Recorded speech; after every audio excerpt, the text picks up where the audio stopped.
light, and Mary took me from the fjord. My heart was sinking, that's the panties for when Aaron is on her ringing to see the lassie smile, laughing all the while at the curious style that set your heart to bubbling as the fly was hard, wages I was hard till I was almost hard. The rocky road to Dublin, the 2 for 5. The hair is turning down the rocky road and all the way to Dublin, back from all around.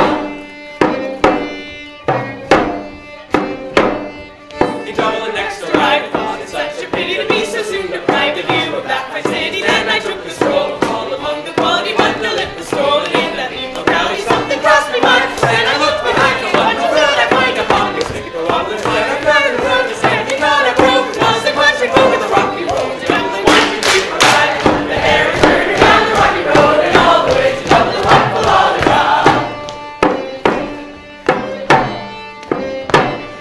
From there I got to place where it's never failed and landed on the bridge. That ship was sailing, the captain up me board said that no were landing, and I kept the Lord a cast down the ready. Tell him on the priest, drink some hearty drinks, drink some hearty drinks, the water ran me bubbling out and rolling out. The business I was in, the heavy bars in the rocky road to Dublin, 1, 2, 3, 4, 5. The hair is turning down the rocky road and all the way to Dublin, what will all around.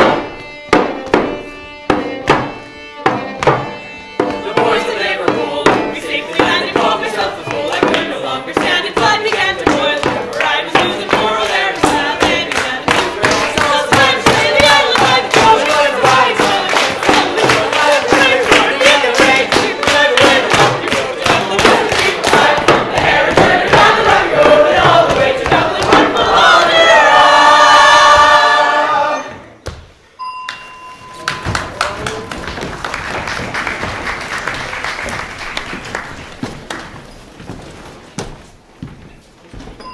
The Trials. And Adventures. Katharine, And Nicholas. McNickleby. freely adapted. From a novel. By Charles Dickens. Our story begins In on 1955. a cold winter's day. In Dublin. Ireland. This is the office up. Rafe McNickleby. Uncle two. Kate. And Nick, And brother-in-law two. Mrs. McNickleby. A widow. Rafe McNickleby. Self-described businessman. I'm successful. If money. Of success.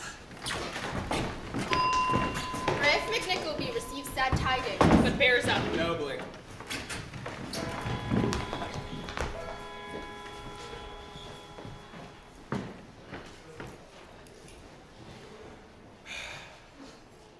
Knox!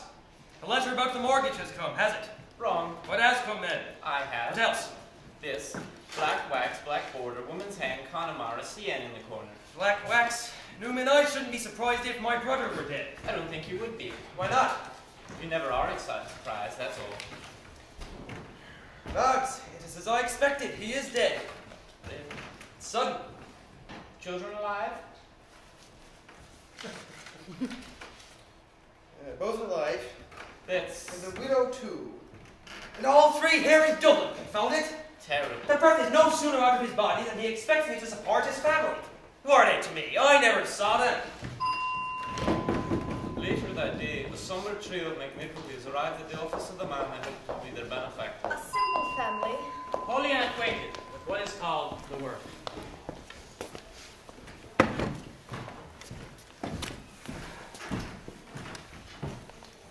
Well, ma'am, how do you do? Uncle. You must be Nicholas, I suppose. Yes, sir. Well, ma'am, you must bear up. I always do. Mine was no common loss. Wasn't that one common loss, ma'am? Husbands die every day. And brothers also, sir. Yes, sir, and puppies likewise. So, you didn't mention in your letter what my brother's complaint was, ma'am. The doctors could attribute it to no particular disease.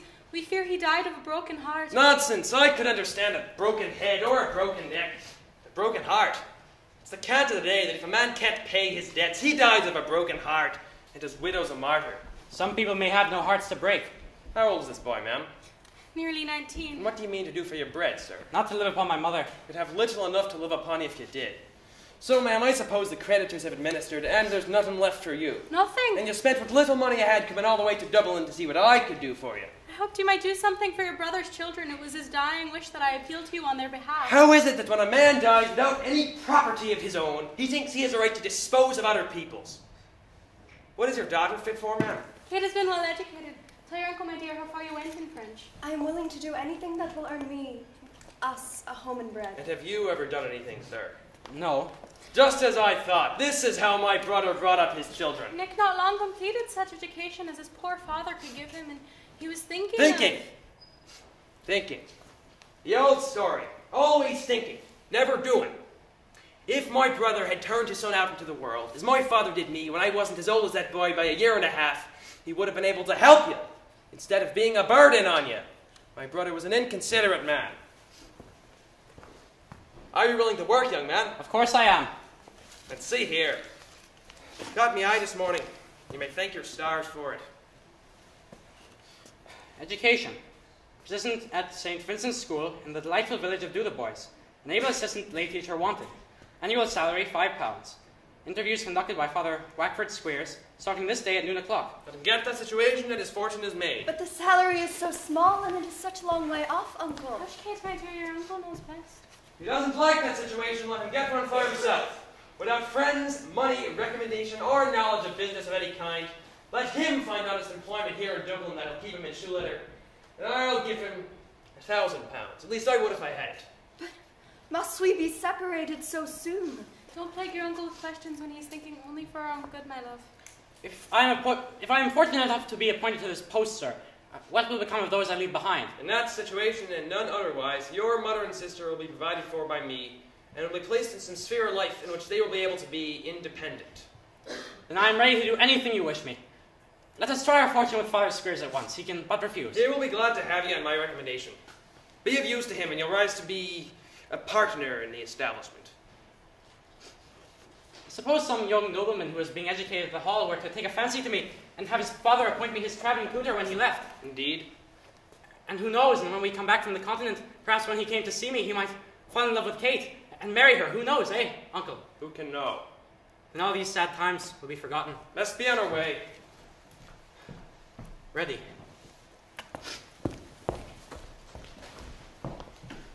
See, Kate, Nick did our relative a great injustice by disliking him at first sight.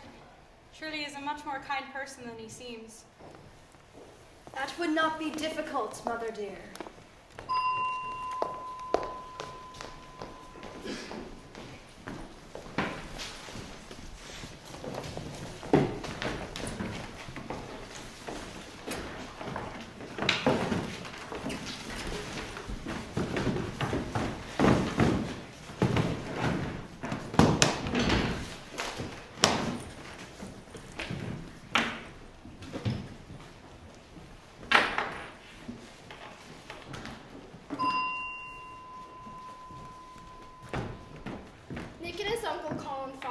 Squeers, the St. Vincent's schoolmaster, in a pub in downtown Dublin. 3:30. There will be nobody here today. At midsummer I took down 10 boys, 10 20s is £200. I go back at 8 o'clock tomorrow morning and I've only got 3. What's come of all the boys? Mr. Squeers, there's a gentleman here to see you. Show him in. Stop that noise. My dear child, you're leaving your friends, but you'll have a father and me, my dear boy, and a mother and sister Squeers. At the delightful home of the boys, where you are boarded, clothed, booked, washed, furnished with all necessaries, instructed in languages, living and dead. Father Squeers. The same, sir. Better pass in the times. Indeed, sir. You come on business, I see, by my 2 young friends. How are you, my little gentleman? My name is Snolly, Father. I've been thinking of placing these boys at your school. Oh, it is not for me to say so, sir, but I don't believe you could possibly do a better thing. £20 per annum, I believe, Father. Each? They're not great haters. Oh, that doesn't matter at all. We don't consider the boys' appetites at our establishment. I should hope they're most particularly attended to. You've come to the right shop for morals, sir.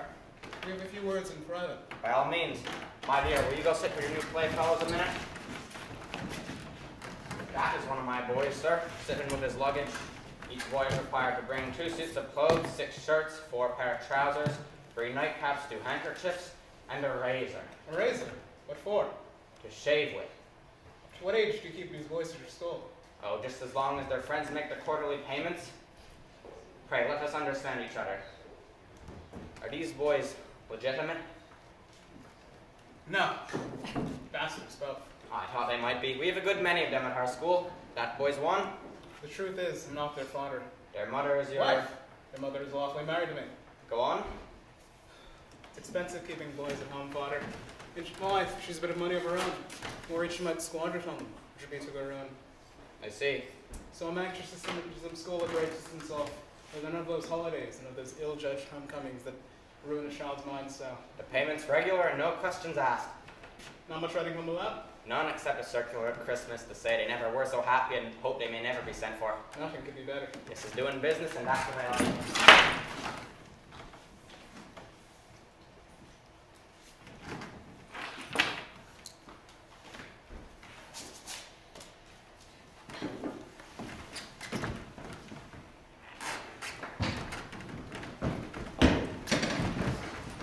Mr. McNickleby, what can I do for you, sir? This is my nephew, Nicholas McNickleby. How are you? You recall we've had business dealings in the past. Yes, you've been paying me accounts on behalf of the parents of several boys. But one. Dorker? Yes, he died at St. Vincent's. I remember it very well, sir. My sister Squeers, sir, was as partial to that lad as if he had been her own son. Why the attention, sir, was lavished upon that boy and his illness? I'm sure it was. But suppose we get down to business. You advertised for an able assistant, did you not? Precisely so. Here he is, hot from school, with everything he learnt there fermenting in his head, and nothing fermenting in his pocket. Your nephew at St. Vincent's? Let me explain the situation plainly. This boy's father is dead. He is 18. He has no resources of any kind. I personally recommend him to this splendid establishment of yours. And if any caprice of temper should induce him to cast aside this golden opportunity, I feel personally absolved from extending assistance to this boy's mother and sister. I see. Your uncle's recommendation has done it, McNickleby. The coach departs at 7 tomorrow morning. Be here a quarter of an hour before. Certainly, Father. I'll pay your fare. Thank you, sir. I never shall forget this kindness. Take care you don't. Preparations for next journey remain mournful indeed.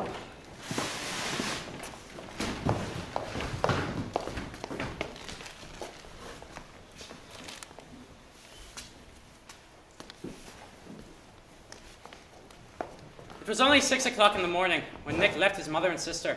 After about an hour's walk, he approached the coach station.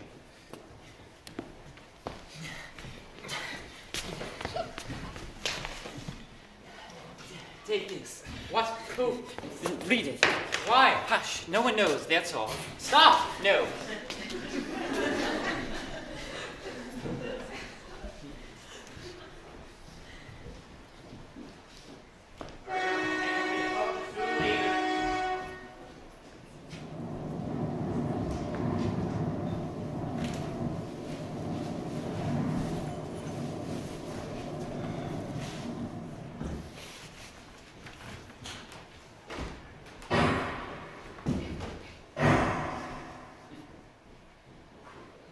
Mike, hurry up, you lazy idiot.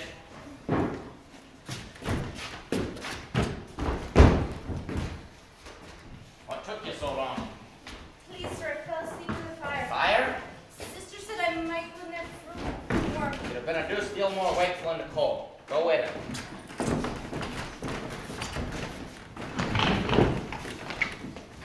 Come in. How is my sister here? Quite well, sister. How's the cows? All right, every one of them. And the pigs? As well as they were when you went away. That's a blessing. The boys are as they were, I suppose. Oh, yes, they're well enough. That young O'Farrell had a fever. Damn that boy, he always has something. And whatever he has is always catching too. I say it's obstinacy and I'll beat it out of him. You've done your best to. This is the new young man, my dear, Nicholas McNickleby. Aye. Tonight you'll sleep here on the floor with the boys, and tomorrow you can move into the dormitory. What are you bothering about there, Smike? I was Well? told that. Has anything been heard about me? Not a word and never will be. A pretty sort of thing that you should have been left here all these years, and no money paid after the first 5, nor a clue to be got who you belong to. A pretty sort of thing that I should have to feed and clothe a great fellow like you and never hope to get 1 penny for it.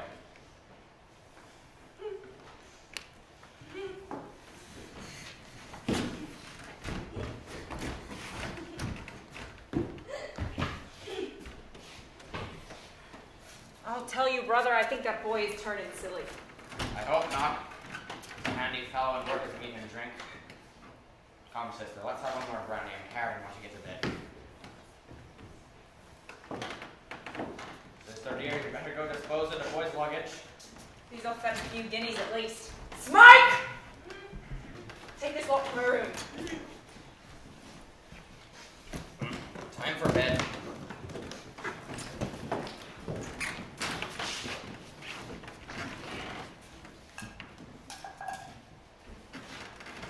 Good night, McNickleby. 7 o'clock in the morning, mind. I'll be ready, sir. Good night, Father. Yes, sir.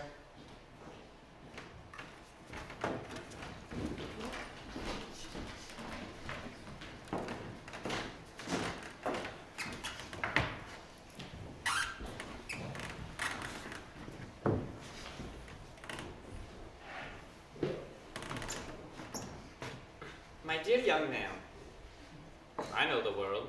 Your father did not, or he would not have done me a kindness when there was no hope of repayment. You do not, or you would not be bound on such a journey. If ever you want to shelter in Dublin, you know where I live. Silver Street, sign of the Crown, Golden Square. Please excuse errors. I have forgotten old ways. My spelling may have gone with them. I was a gentleman then. I was indeed. Well, that's all for now. Your friend, if that's not too presumptuous, Newman Knott.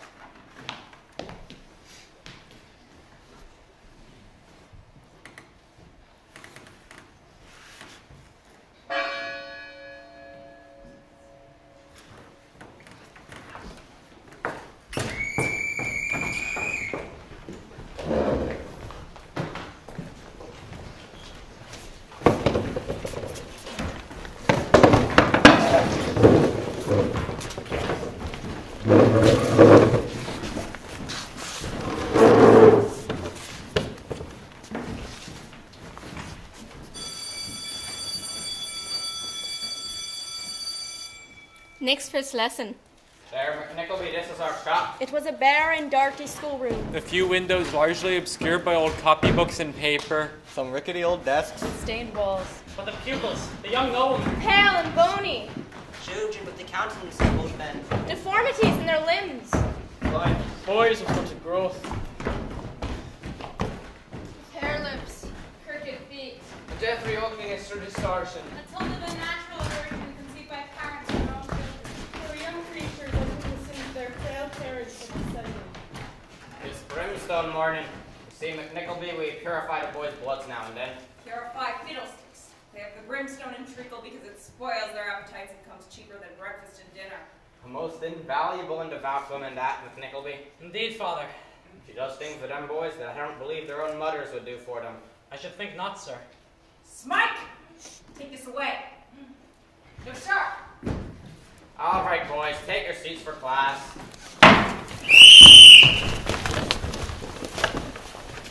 Boys, I've been to Dublin and returned to my family and you as strong and well as ever. I've seen the parents of some boys and they're so very glad to hear how happy their sons are here. But I have disappointments to contend against. Boulder's father was £2.10 short. Where's Boulder? Come here, Boulder. Boulder. If your father thinks that because... Why, what's this, sir?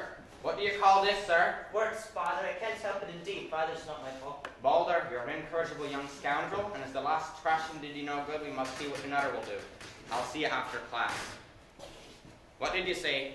Yes, sir. Thank you, sir. Let us see. A letter for Cobby. Stand up, Cobby.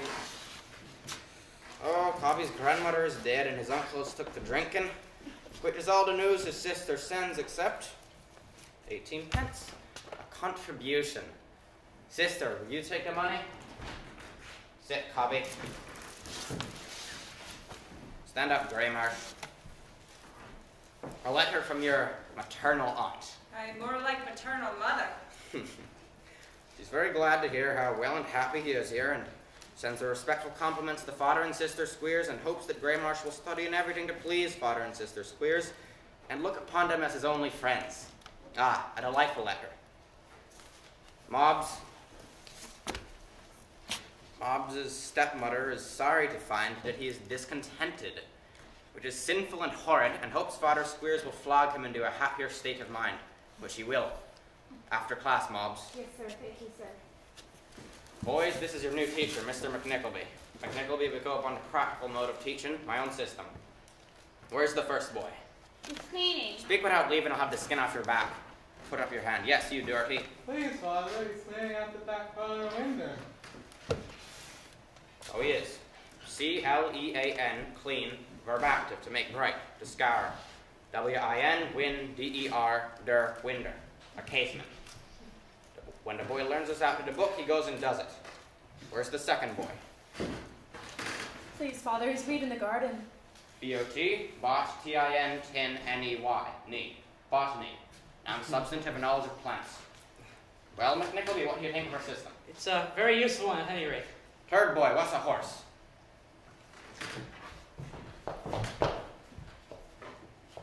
A beast, sire. A horse is a quadruped, and quadruped's Latin for beast. Now you go rub down my horse, or I'll rub you down. Yes, sir. Thank you, sir. The rest of you get to washing, for it's washing day tomorrow, and sister wants the tubs filled. Except Mobs and Boulder.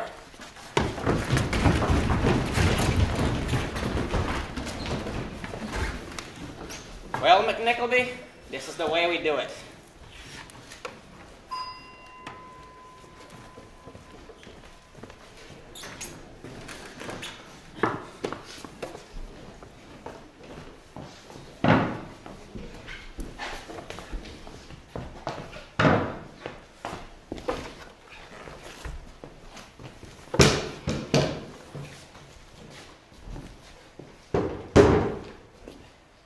You need not fear me. Are you cold? No, You're shivering. I'm used to it. Poor fellow.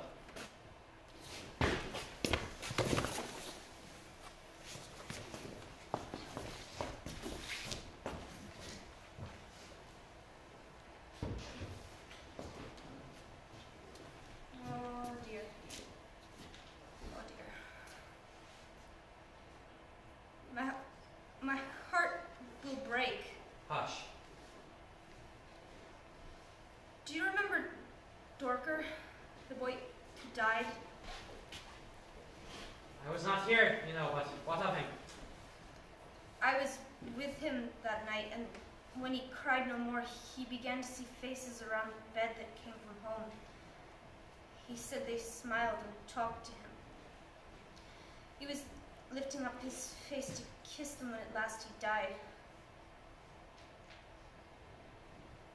What faces will smile on me when I die?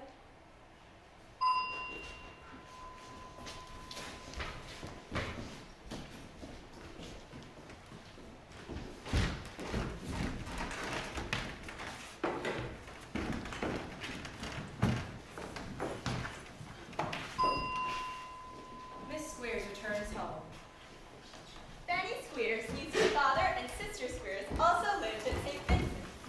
Miss Squeers had been spending a few days with a neighboring friend, and had heard nothing of Mr. McNickleby until her uncle himself now made him the subject of conversation.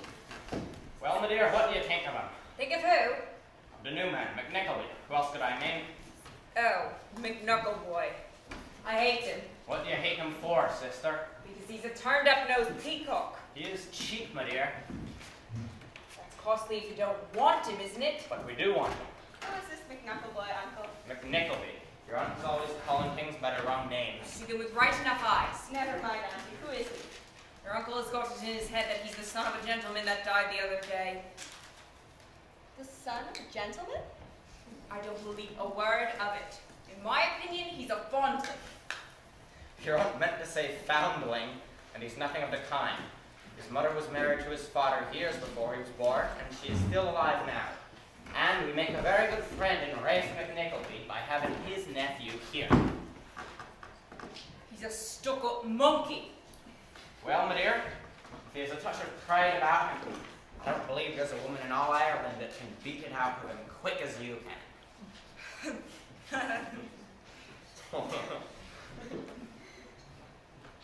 Miss Squeers decided that she would take a personal observation of Mr. McNickleby the very next day.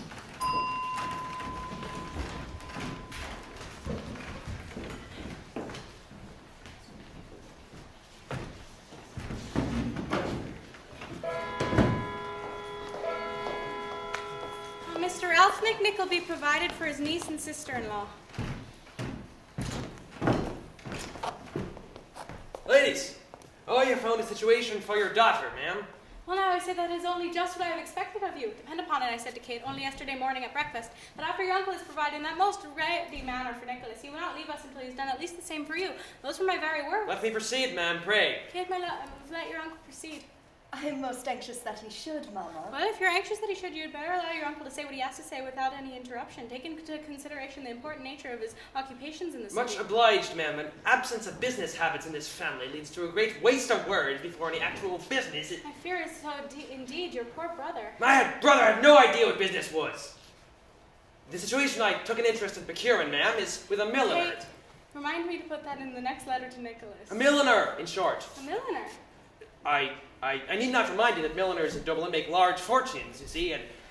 What your uncle says is very true, Kate, my dear. I recollect when your poor papa and I were married, we went into town and bought a bonnet with white and green trimming and green Persian lining. Yes, the lady's name is Mantalini. Madame Mantalini. I know her. Are you disposed to try the situation? Yes, of course, Uncle. I'm glad to oblige. Glad to hear it. I'll go there directly to finalize the arrangements. Thank you so much, Uncle. I will try to please. Don't cry. I hate crying. It's foolish, I know. It affected besides. Let me see no more. Uncle, I must ask one thing of you. Am I to live at home? Home? Where's that? I mean, with my mother, I cannot leave her. I must have some place wherever she is that I can call home. It may be very humble. It must be very humble. Of course, Uncle. Well, I have a flat, empty, where I can put you in until it is let. Is it far from here, sir? In the East End. I'll send my clerk to you at 5 o'clock on Saturday to take you there. That is that.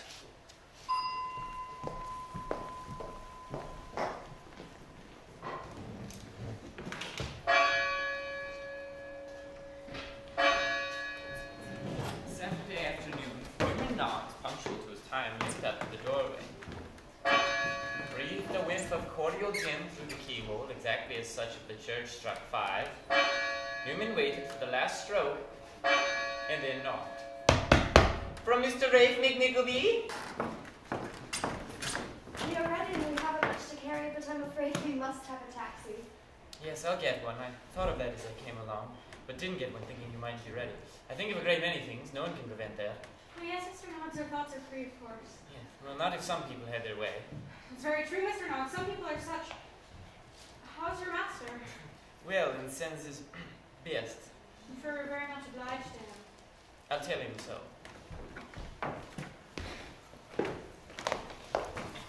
They went into the city, turning down by the riverside, and after a long and very slow drive, the streets being crowded at that hour, Stopped in front of an old, dingy house on 10th Street, the door and windows of which were so besmattered with mud, would have appeared to have been uninhabited for years. some bones of animals, fragments of iron hoops and stabs of old casks lay strewn about. It was a picture of decay. This house chills me. If I were superstitious, I'd believe some dreadful crime had been perpetrated within these old walls. The place had never prospered since. Oh, don't talk in that way, you're frightening me to death. It is only my foolish fancy, Mama. Well, I wish you would keep your foolish fancy yourself and not wake up my foolish fancy to keep it company. You need to tame me no longer, I think. Perhaps Mr. Knox would like to drink our health. I think it would offend him if you offered.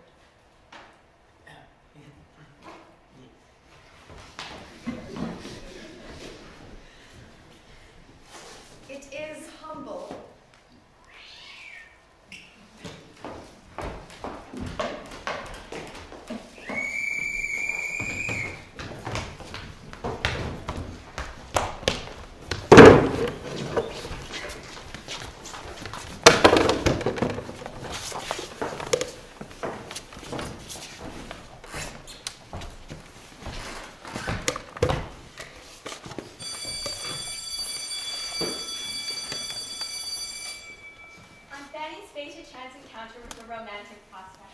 Not left to chance.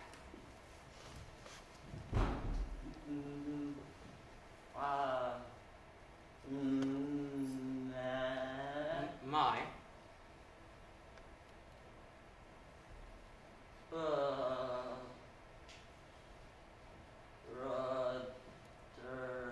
Brothers.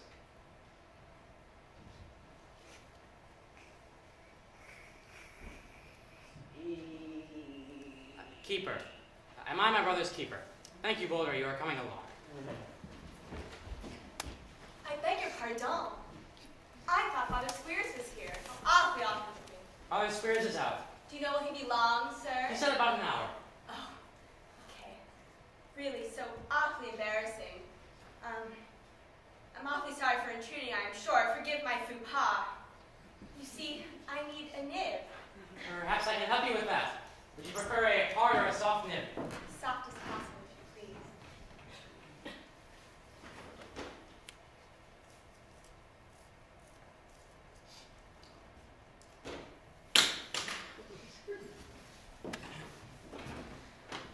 Here you are. However can I thank you for rescuing me in my distress? Not at all, but Yes. you see, you're biting the nib off. Oh, once again, you are my savior. Merci, merci, mille fois merci. Vraiment, ce n'est rien de tout, mademoiselle. Bonne journée et au revoir.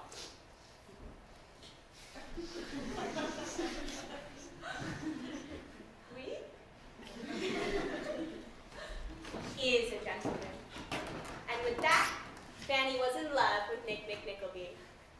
Having bestowed her affections on Nick, Fanny never once seriously contemplated the possibility of his being of a different opinion than herself in the matter.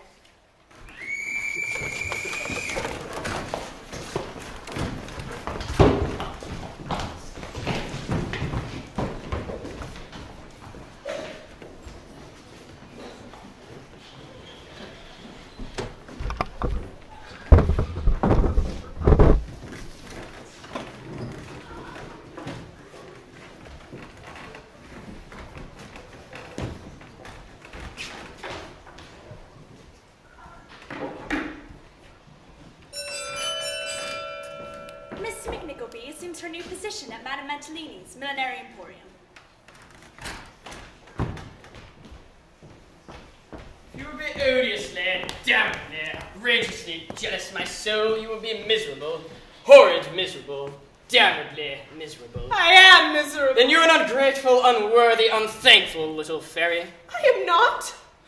Do not put itself out of humor. It is a pretty, bewitching countenance, and it should not be out of humor, for it spoils its loveliness and makes it cross and gloomy, like a frightful, naughty hobgoblin. I am not to be brought around in that way. It shall be brought around in any way it likes best, or not brought around at all if it likes that better. You were flirting with her the whole night. No, my love. You were. I had my eye upon you all the time. Bless the little winkling, twinkling eye. Damn me, was it on me all the time? And you ought not to waltz around with anybody but your own wife, and I will not bear it, Mantalini, if I take poison. You will not take poison and have horrid pains. You will not take poison because you have a damned fine husband. You could have married 2 countesses and a dowager. 2 countesses? You told me one before. 2 authentic countesses, damn it. So why didn't you? I might have, had I not seen at a morning concert the damnedest little fascinator in all the world. And now that little fascinator is my wife. So all the countesses and dowagers in Ireland be damned. Oh, Mantalini, you always turn me around. And what about the cash my existence is due? How much have we in hand? Very little indeed. Then we must stump up some more out of old McNickleby, damn it. Don't you see you just increased the debt? No, my life and soul. There is a horse for sale at Scrub's, which it would be a sin to lose. It is going, my senses' joy, for nothing. Nothing. That is what we may afford. 100 guineas down will buy him. Mane, tail, crest, legs, all. And he is the damnedest beauty. Won't I ride him in the park before the rejected countesses? The damned old dowager will faint with grief and envy. Oh, won't they hate you damnably? Damn it. I will see what's in my desk. Miss McNickleby? Dear me, child, how came you here? Damn. How do you do? Mantalini at your service, pretty creature. Mantalini, you forget yourself. I don't forget you, my love. I never can, never shall. Oh, Miss Nag, this is the young person I spoke to you about. Oh, yes, Madame Mantalini.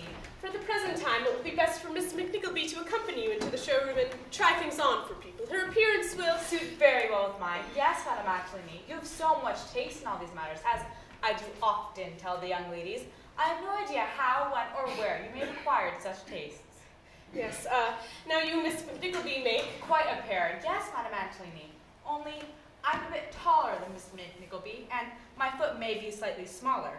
You won't take offense when I say this, when you hear that my family has always been celebrated for our small feet, ever since we had any feet at all. Yes. Yes, quite, Miss Nag, but perhaps now you can see to... Our customers? Yes, Madame Angelini, right away. A ring at Madame Angelini's front door announced the arrival of the distinguished customers upon whom Kate was deputized to wait. The customers found Kate awkward. Her hands were cold. She could do nothing right. They wondered how Madame Angeline could have such people about her. Indeed. Kate shed many bitter tears when these people had gone, and for the first time felt humbled by her occupation.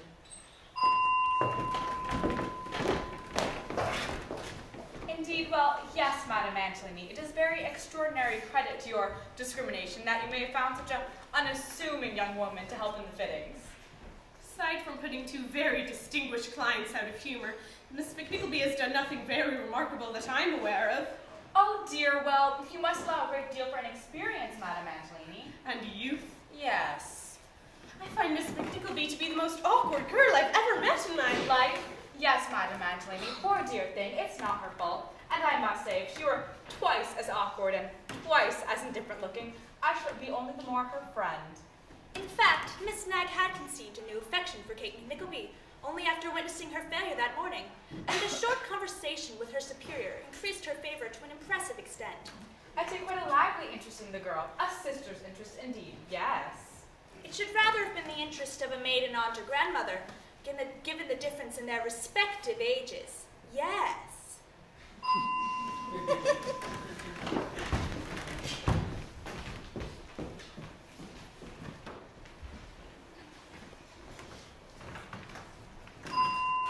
No sooner had the little interview with Nicholas passed than Miss Squeers invited her friend to tea and told her how she was not engaged exactly, but going to be to a gentleman's son of high descent who has come here under most mysterious circumstances.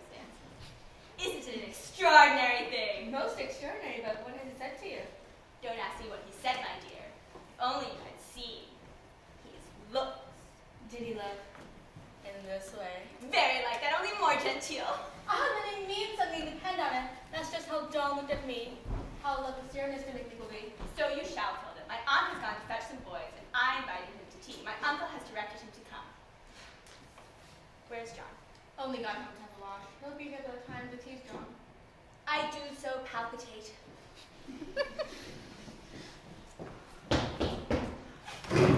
That's him, oh Tilda, I shall faint. Hush. I say come in.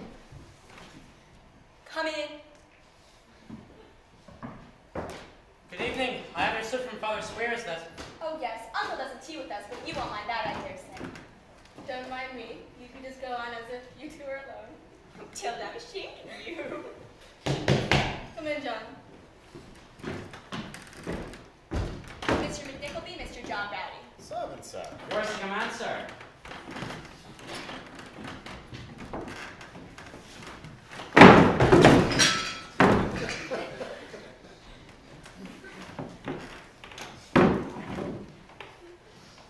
Old woman away, is she? You won't get your bread and butter otherwise, I expect. You'll be naught but skin and bones if you stop here long enough. Ho ho ho! I don't know if your perceptions are quite keen enough, Mr. Browdy, to enable you to understand that your remarks are offensive to my employer. But if they are, have the goodness to... If you say another word, John, only half a word, I'll never forgive you or speak to you again. Keep your mouth shut then.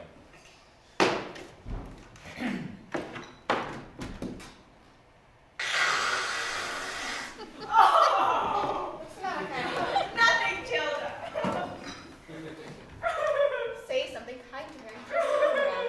Here, shall John and I go into the kitchen for a while? Whatever for? Well, look at her, dressed so beautiful and looking so, well, almost handsome. Why, I'm ashamed of you. My dear girl, what have I to do with how she dresses or looks? Well, don't call me a dear girl, but men are always fickle, always were and always will be. Fickle, you don't mean to say that you think Why, that... it's what Fanny thinks that is of consequence. We have all the talking to ourselves, it seems. You do it so well that that it would be a pity to interrupt, wouldn't it, Mr. Brownie? What are you suggesting, Fanny? Tilda, how can you be so mean and dishonorable? You think I murdered somebody. Very nigh as bad. All this because people happen to have I haven't had good enough looks to make people civil to me. People don't make their own faces, and it isn't any more my fault that mine is a good one than it is other people's fault if theirs is a bad one. Hold your tongue, Tilda, or you'll make me slap you and I'll be sorry for it. John, why don't you say something? Say something. How you not sit there so silent and glum? Well then, what I say is this. Damn my bones and body if I stand this any longer. Do you come with me now? Or do you loiter around with this young witster? And you, man, look sharp out for a broken head. Lassie, come now, or no. It's all this. And now here's Fanny in here. I hate everybody and I wish that everybody was dead! I'm sure you don't mean that. Yes, I do, and I wish that I was dead too! Well, what do you say for yourself, Mr. McNickleby? Dear me, I'm sincerely sorry for having been the cause of any difference among you. I did so, I assure you, most unwittingly. Surely that's not all you have to say? There is something more. It is most awkward, but may I ask if that lady supposes that does she think that I'm in love with her? Answer for me, dear. Why, of course she does. Mr. McNickleby had doubted that. He may set his mind at rest. His feelings are reciprocated. Stop. Please. Let me speak. This is the wildest delusion that ever a human being labored under. I have not one thought, wish, or hope connected with Miss Squeers, and I say this not to hurt her feelings, but to impress her with the state of my own, unless it be the one object dear to my heart as life itself, of one day being able to turn my back upon this accursed place, never to set foot in it again, or even to think of it.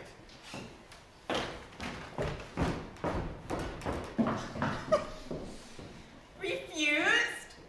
Refused by a teacher? Picked up by an advertisement? At an annual salary of £5?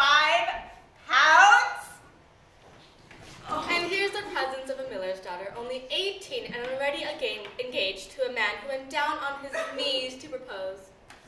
Poor Fanny.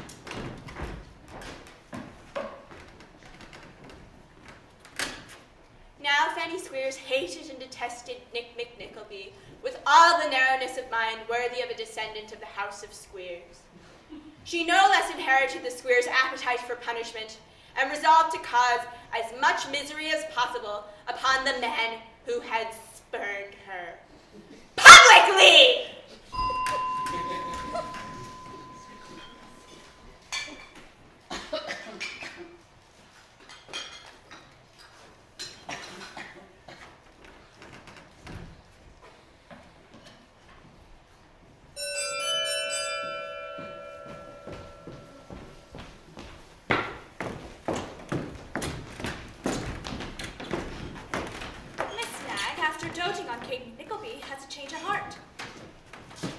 Some weeks later, Lord Smutley, an old lord of great family who was going to marry a Miss McGreedy, a young lady of no family particular, came with the young lady to witness the ceremony of trying on the nuptial veil which had been ordered the week before. Miss Mag retrieved the bonnet and presented herself in the showroom, in a charming state of palpitation, intended to demonstrate her enthusiasm in the cause. Her assistant, Miss Kerrigan, followed.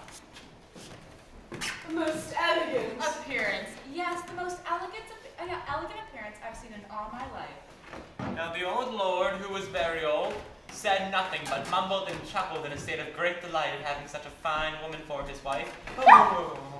And the young lady, who was a very young lady, was also quite lively. And after seeing the old lord in this rapturous condition, chased the old lord behind the changing screen, and then and there kissed him. Well, Madame Angelini and Kate looked discreetly the other way. But Miss Nag, out of curiosity or by accident, stepped behind the screen and... Ah! Why the impertinence of that whole thing! Madame Angelini! Ma'am? Pray, have that other girl wait on us. Oh yes, do. She is quite. Ah, you mean Miss McNickleby? Yes. You see, of all the things in the world, I most hate being waited upon by frights and elderly persons. Yes, let me always see that young pretty face. Whenever I come, I beg, and she alone. By all means, the pretty young creature, by all means. Thank you, Miss Snag. Miss McNickleby will take over now. You and Miss Kerrigan may both withdraw. Withdraw? I beg your pardon. What did you say, Madame Maximilian? You needn't return. Yes.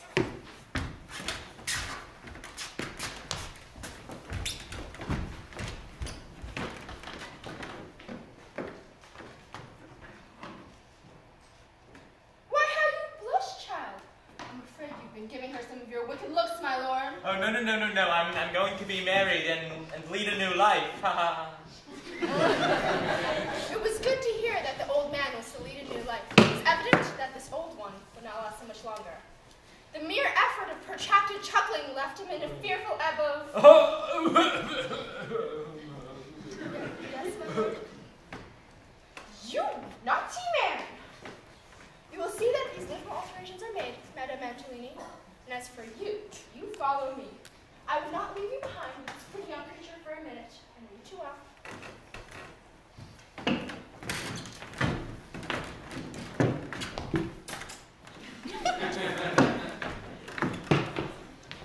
Whoever gets into a carriage without thinking of a hearse, I can't imagine.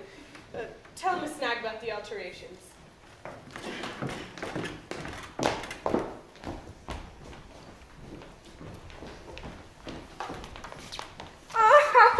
Miss Snag was sobbing hysterically and being ministered to by a young lady who had smelling salts.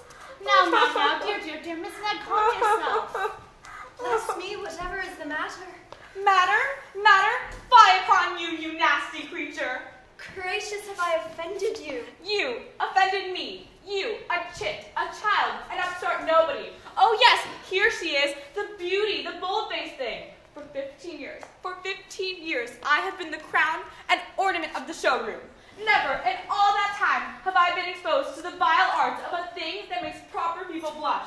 But now I've been called a fright. Do I deserve to be called an elderly? No, that is most undeserved. Shame on you, Miss McNickleby. I hate her. I hate and detest her. Never let her speak to me again. But never let anybody who's a friend of mine speak to this hussy. Yes. Tart. Yes. Trollop. Yes. Kate had regarded these proceedings in perfect bewilderment. Tramp. Once or twice she essayed to speak. Vamp. Without success. Floozy. So she walked proudly to her seat in the farthest corner of the room. Jade. Minx. Harlot. Trumpet. Chippy. Brasser. Slapper. Whore. Yes. Kate comforted herself by thinking of her brother. To hear Nick in my misfortune, how happy it makes me to know that he is comfortable and doing well. It consoles me to find him writing in such good spirits.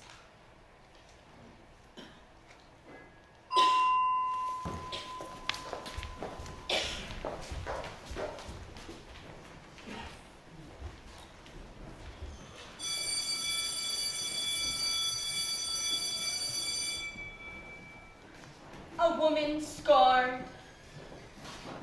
I swear, there is no one in this world as miserable as I, nor ever has been, nor ever will be.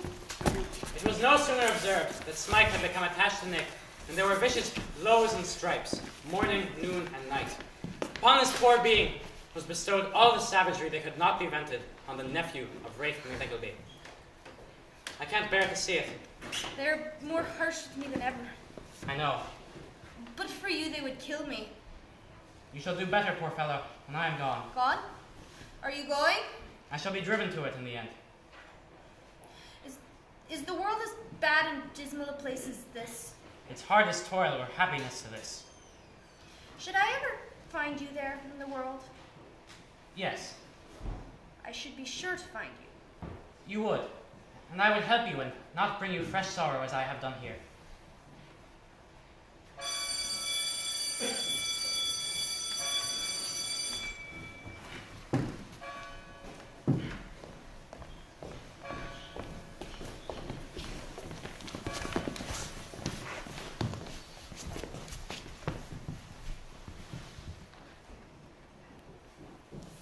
An unexpected disappearance.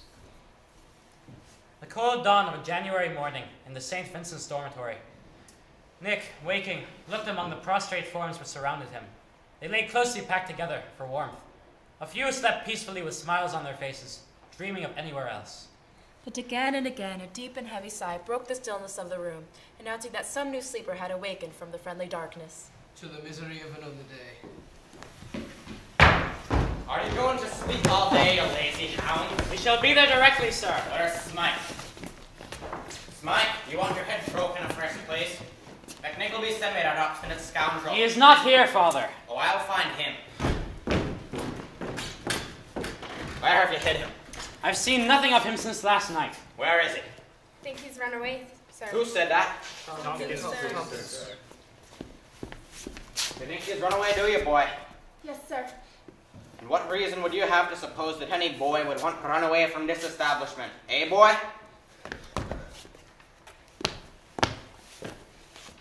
Any other boy thinks Smike has run away? Well, McNickleby, do you think he has run away? I think it extremely likely. Oh, you do you? I wouldn't keep you in the house another hour if I had my way. Nor would you if I had mine. Have a lesson by Smike, boys. See what he'll get when he's brought back. The consequence of the boy's flight would be deplorable. Death from exposure was the best that could be expected. There was little to choose between this fate and a return to the tender mercies of St. Vincent's.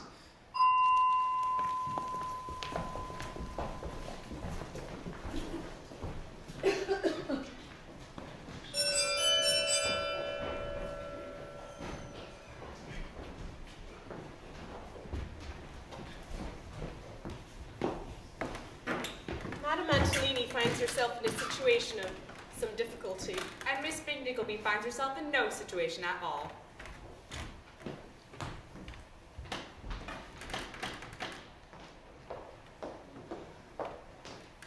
To work, Miss McNickleby, and put things in order. Is my life and soul there? No. How can it say so when it's blooming in the front room like a little rose in a damned flower pot? May its poppet come in it all. No. Why does it vex itself and twist its little countenance into bewitching little nutcrackers? Oh, I can't bear you! Not bear me. It fibs. There's not a woman alive that could say such a thing to my face. Your extravagances! Oh, then the joy of having gained such a lovely creature, such a damned enchanting, captivating, bewitching little Venus. Don't you see the situation you have placed me in? No harm will come to my own darling. Money shall be got. If it doesn't come in fast enough, old McNickleby shall stump it up again. Don't you see you've just increased the debt? Now, my life and soul.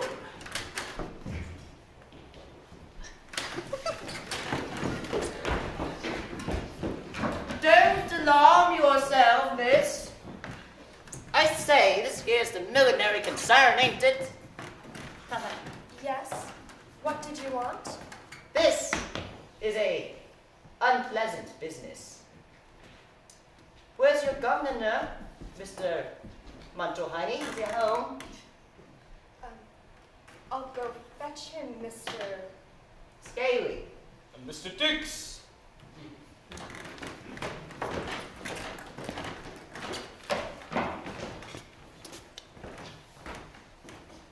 This is a good mirror here.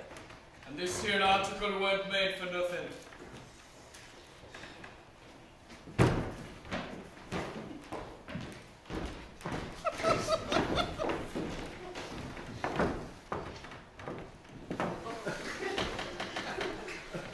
Is this the missus?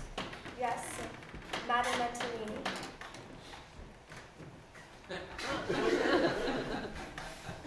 Then, this is a writ of execution, and if it's not convenient to settle, then we'll just go over the house and take the inventory.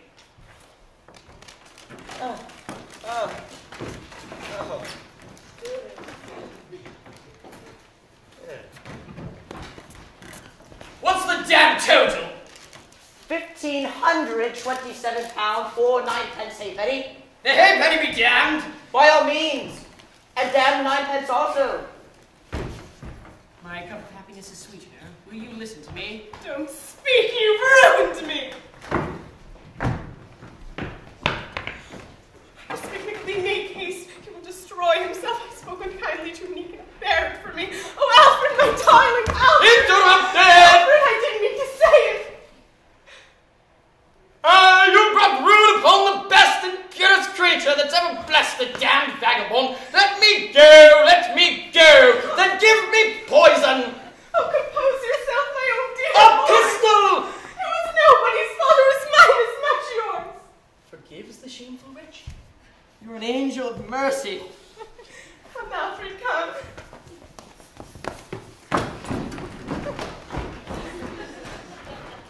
the expiration of 2 days, the name Mantellini appeared in the newspaper on the list of bankrupts. The young ladies were informed that their services would be dispensed with until further notice. Kate received a notice by post that informed her that the business would, in future, be carried on under the name of Nag, and that her services would no longer be required.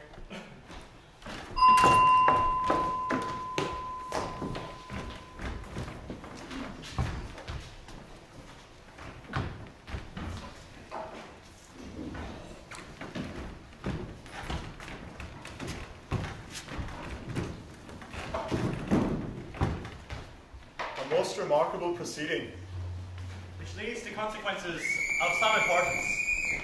Another day came, and Nick was scarcely awake when he heard the Squares return. Is every boy here? Keep your place, McNickleby. Nasty, ungrateful, pig-headed, sneaking dog. Get out of the way, I've hardly got room enough. Spare me, sir! Yes, I'll flog you within an inch of your life and spare you that. Stop! Who spoke? Aye, this must not go on. Must not. Shall not. Sit down, beggar. I will not stand by and see it done. Stand back.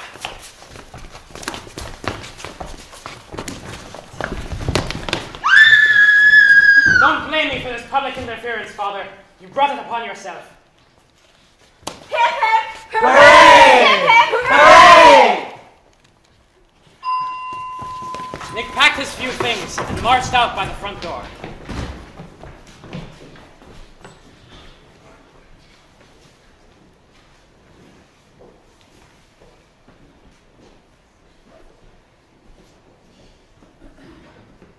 Lifting his eyes, he beheld, coming towards him, to his infinite chagrin, none other than Mr. John Browdy.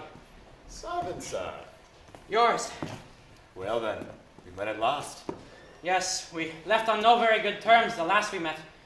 I believe it was my fault, and I was very sorry for it afterwards. Will you shake hands? Shake hands? Aye, that I will, but what be the matter with thee face, man? A blow. But I returned it to the giver, and with good interest too. Did you though? Who be the giver? That man Squares. I have beaten him soundly, and left St. Vincent's in consequence. Him, the schoolmaster. The best thing I heard in 20 years. Give us the hand again, youngster. Him, the schoolmaster. Damn, I love thee for it. Where will you go now? To Dublin. Gone to Dublin afoot. 250 miles. How much cash has thee got? Not much. Take enough to carry with you. We'll give me back someday. No, that is too kind. And take me walking stick to help thee, man. Thank you. Keep a good heart. Beating the schoolmaster. Ho, ho, ho.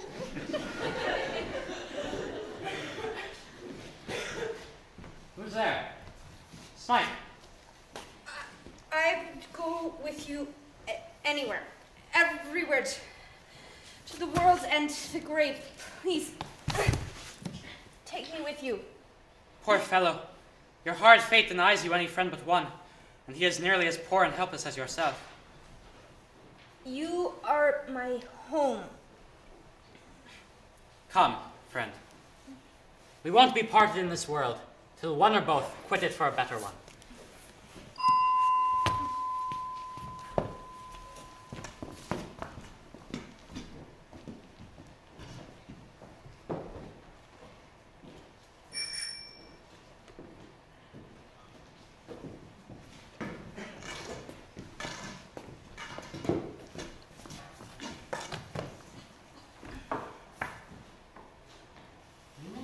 Returned home to his own back garret, where?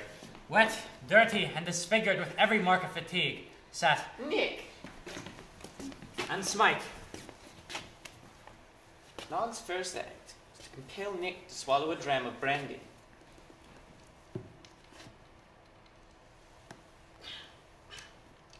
And next, to pour some down the throat of Smite, who, having never tasted anything stronger than brimstone, exhibited various odd manifestations of surprise and delight.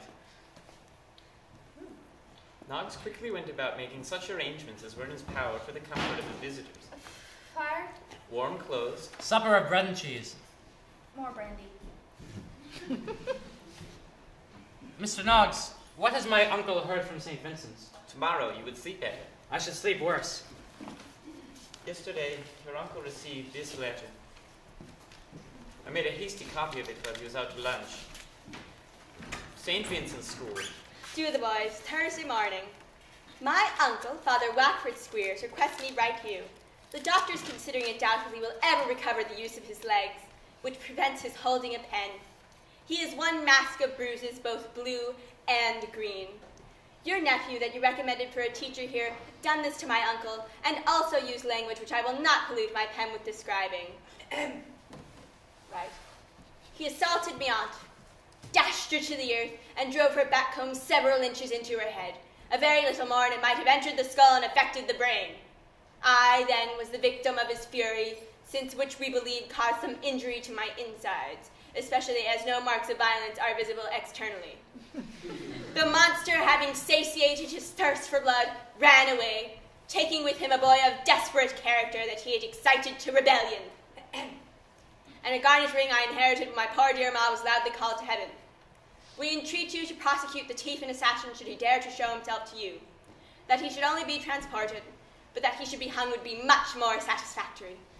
Hoping to hear from you when convenient, yours in Katharine, Fanny Squeers.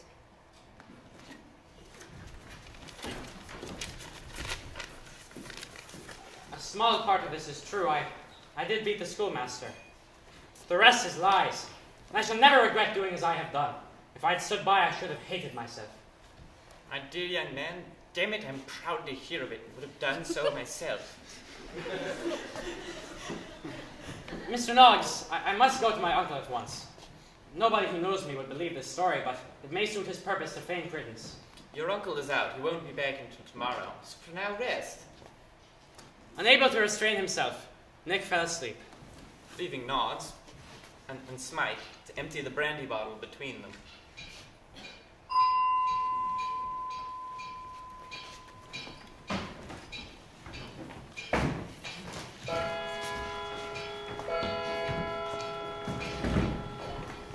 A confrontation. Among relations.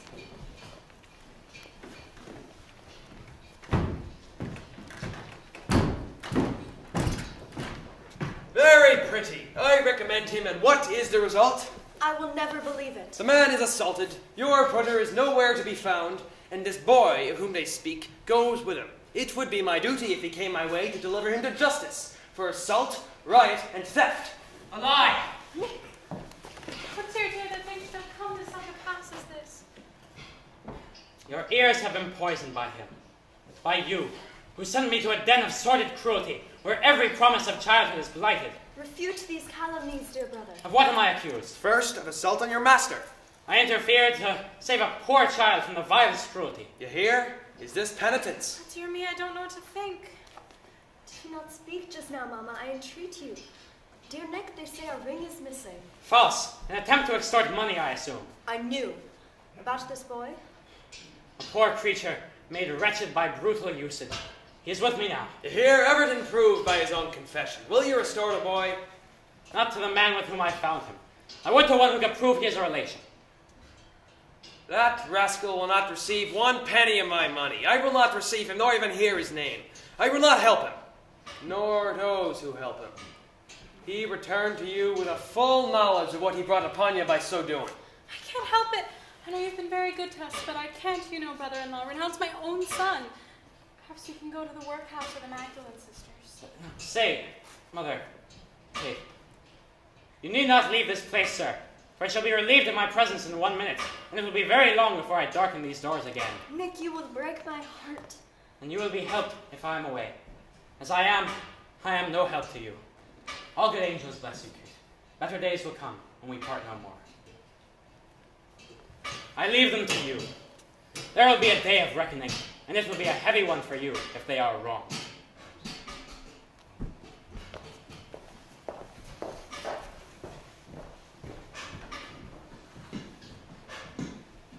I have got you into great trouble. I should have stayed behind, so I will go. Smike, you are my only comfort. I would not lose you now for all the world.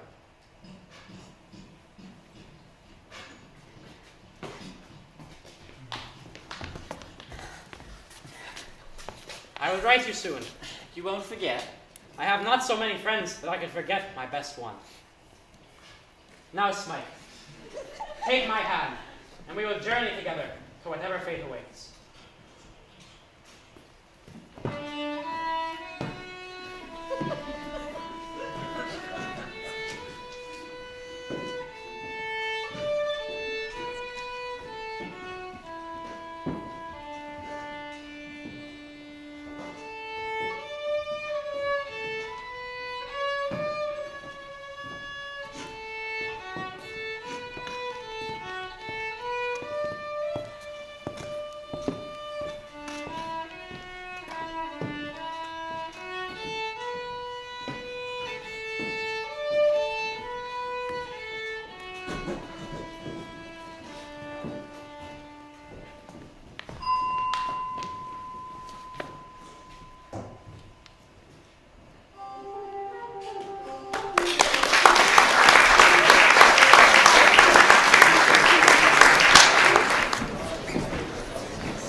What do we do with the drunken sailor? What do we do with the drunken sailor? What do we do with the drunken sailor? Early in the morning. Way, hey, up she rises. Way, hey, up she rises. Way, hey, up she rises. Early in the morning. Shave his belly with a rusty razor. Shave his belly with a rusty razor. Shave his belly with a rusty razor. Early in the morning. Way, hey, up she rises. Way, hey, up she rises. Way, hey, up she rises. Early in the morning. Take him and shake him and try him. Take him and shake him and try him. Wake him, take him and shake him and try him. Wake him early in the morning. Way, hey, up she rises. Way, hey, up she rises. Way, hey, up she rises. Early in the morning. Swing him in a longboat till he's sober. Swing him along till he's sober. Swing him along till he's sober. Early in the morning.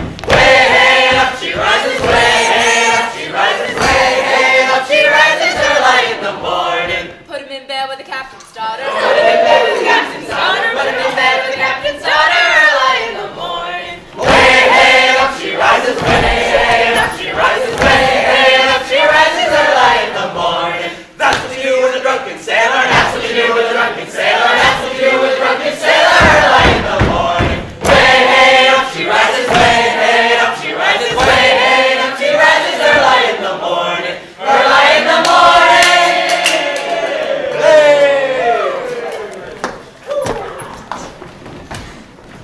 Nicholas and Smike seek their fortune.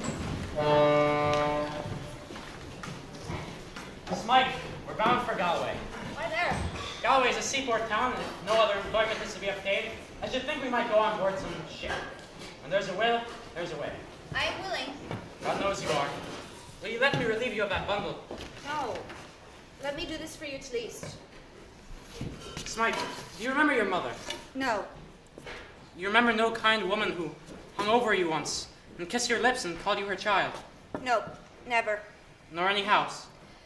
I remember a room at the top of the house. There was a hook in the ceiling. It frightened me. When I dream I'm back in that room just as it was. Will you let me take the bundle now? No. Come, let us walk on. They were approaching their destination, but Smike was tired, twilight had already closed in, and they were yet 12 miles from Galway, so they turned off the path to the door of a roadside inn. Good evening, weary travelers. How can I help you? What can you give us for supper? Well, what would you like? Cold meat. We have none tonight. Poached eggs. Not too as finished, I'm afraid. Fish and chips. Yes. Oh no. We just served our last. Mutton chops. Not a mutton chop within 3 miles. We had more mutton chops last week than we knew what to do with, and we'll have more the day after tomorrow to feed the country. And I'll leave it entirely to you. Well, I'll tell you what. There's a gentleman in the parlor who just ordered a hot beef steak, pudding, and potatoes, and I have very little doubt that if I ask leave, you could sup with him. Well, you see that I travel very humbly. I fear he may not relish my company. Oh, Lord love you. It's only Mr. Crummles. He isn't particular. No? Not he. And he'll like your way of talking. This way. On guard! Ha! Ha! Ha! Ha! Ha!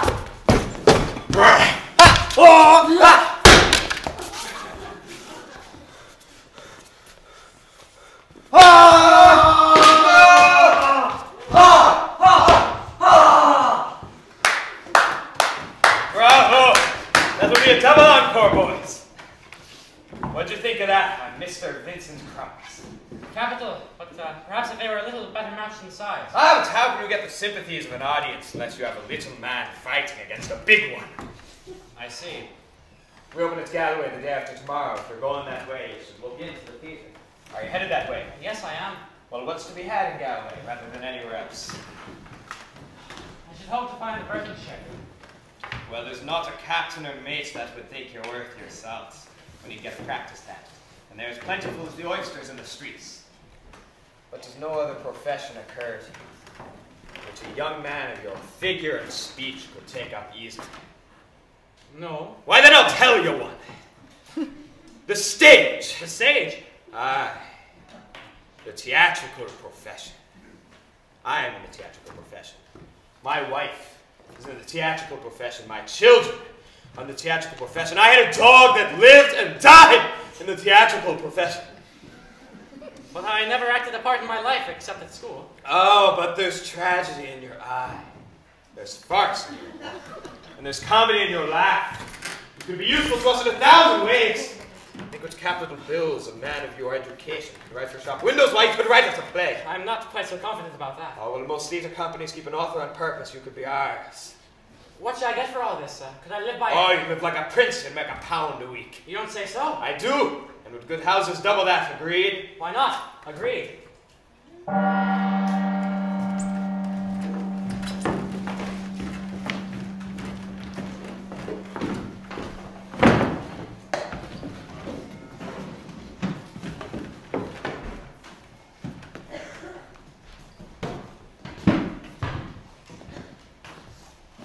They arrived in Galway, and as they walked along the high streets to the lodgings, they passed a great many bills on which the names Mr. Vincent Crummles, Mrs. Vincent Crummles, and Miss Crummles were written in very large letters. and everything else in very small ones.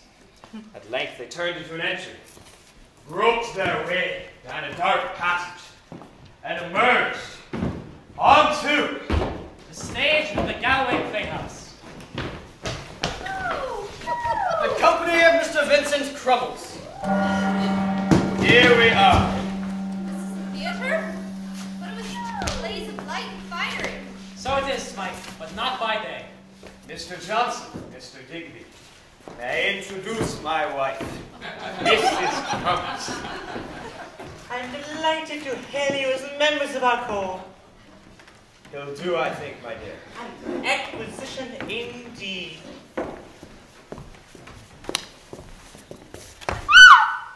They are rehearsing The Pirate and the Maiden. Mr. Johnson, may I introduce the infant phenomenon, Miss Ninetta Crummles. Your daughter. Aye, my daughter. We've had complimentary letters about this girl from almost every nobility in Ireland. I'm not surprised. May I ask how old she is? She is but 10 years of age. Not more. Not a day. Extraordinary. Introduce me, Mr. Coles. Mr. Johnson, Mr. Follett. A new recruit, I understand. How do you do? An unworthy one. You've seen such a thing as that. You mean the infant phenomenon? Infant humbug, sir. She was given an unlimited allowance of gin and water from infancy to prevent her from growing tall. But there's not a female child of common sharpness in a charity school that couldn't do better than that. She may thank her stars she was born a manager's daughter. You seem to take it to heart. Isn't it enough to make a man crusty to see the little sprawler put up on the best business every night while others are passed over? Why, I know of those that came to see me dance the Highland fling, but I'll never be put on while the infant phenomenon grins at 5 people in the pit and 2 in the gallery. Pardon me, but did you ever play at Canterbury? No, I never did. I recollect meeting a gentleman so much like you that I felt almost certain you were the same. I could never have met you. I'm sure I wouldn't have forgotten it. You flatter me. You'll think me very foolish. How could I be anything but flattered by your notices in any way? Mr. Johnson, your servant. Miss Snevelich. Ladies and gentlemen, the call is for tomorrow at 10. Everybody at 10. And Mr. Johnson shall have a new play for us on Monday. Hello, the title's not yet known, but everyone shall have a good part. Mr. Johnson, if you could find a place in your play for the Highland fling. All right, that will do, ladies and gentlemen. I'm not so sure I could have a play written by Monday. My invention is not quite accustomed to these demands. Oh, well, what's invention got to do with it? Do you understand French? Perfectly. Well, excellent. Just take this, turn it into English, and put your name on the title page. Now come sup with us. We have but a shoulder of mutton with onion sauce. But such as our dinner is, we beg you to partake of it. Thank you. We shall do it ample justice.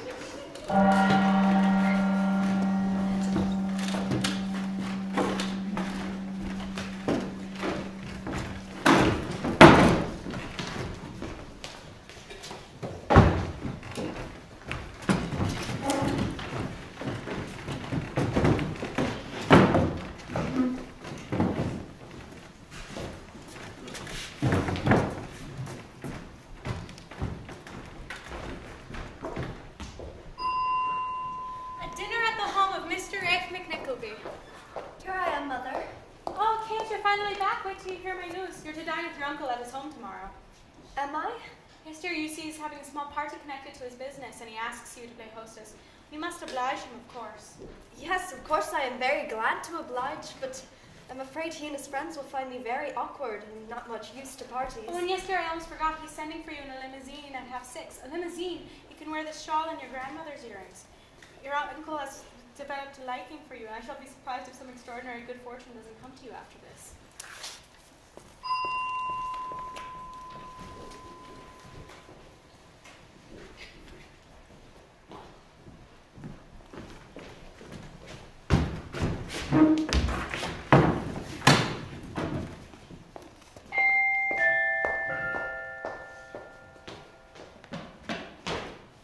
Kate arrived at the appointed hour. She had never before been invited to her uncle's home. She was amazed at the splendor. The rooms were crammed with beautiful and luxurious things. There you are. Shall I take you in? Pray, Uncle, are there any ladies here? No, I don't know it.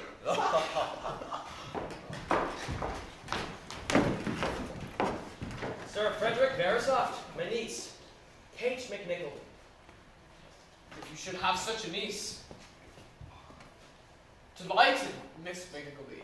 Devilish pretty. Introduce me, Nickleby. Sir Mulberry Hawk. Yes, the most knowing cod and Papa Pack. Don't leave me out, McNickleby. No, me. These are Mr. Pike and Mr. Pluck, and the Honorable Mr. Snob. Delight. Two circumstances struck Kate. One was the flippant contempt which the guests obviously regarded her uncle, and the other, the easy insolence of their manner towards her. What an unexpected pleasure, McNickleby. Dinner served. No doubt, Verisoft.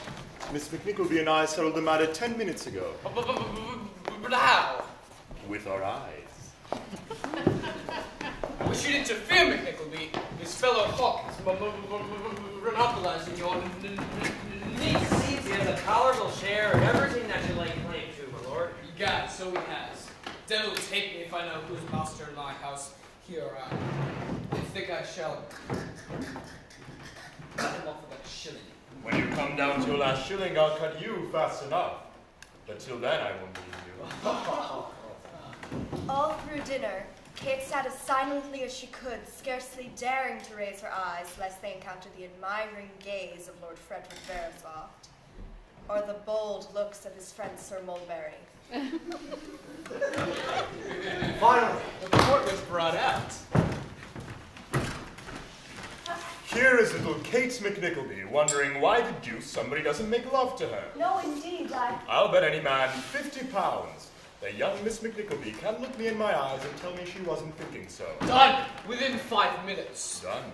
Pray do not make me the subject of any bets. Why not, my dear, if the gentlemen insist on it. After all, if I lose, I win, for I shall see her bright eyes. To hide them from us, Miss McNickleby, is very bad. Quite cruel. Horrid cruel. 3 minutes gone. Won't you make an effort for me, Miss McNickleby? You haven't a chance, old fellow. 4 minutes gone. Capital. To girl of spirit. We'll drink here now. To little Kate McNickleby. Hey, now.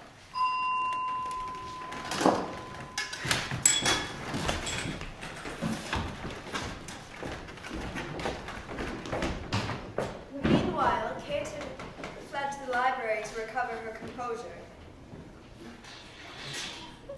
What a delightful studiousness. Oh, why did I speak and destroy such a pretty little picture? Do me the favor to leave me, sir. Now, it is an infernal thing to treat your devoted slave so harshly, Miss McNickleby. Understand, sir, that your behavior disgusts and offends me. You have one spark of gentlemanly feeling. Now, why must you keep up this appearance of excessive rigor, my sweet? Be more natural, Miss McNickleby. Be more natural. Let me go! Never. What is this? It is, sir, that under where your dead brother's child should have most found protection, I have been exposed to outrageous insult. Your way lies there, sir. What do you mean by that? Do you know me, you old man? I know you well. I see. You wanted the Lord all along, didn't you? And I was in the way, wasn't I? You would sell your flesh and blood for money. And you'd sell your soul to the devil if you hadn't done so already. I suppose if the young Lord Verisopht had found his way up here this evening, you'd be a little more blind and a little more deaf. If I asked her here on a matter of business... business, that's the word. I knew she might make some impression on the silly youth he had determined to ruin. And I knew that if he offended by mere puppyism, he would have respected the honor even of his usurer's niece. And I would not think of subjecting her to the licentiousness and brutality of so old a hand as you. Especially as there was nothing to be got by it. Nay. Exactly.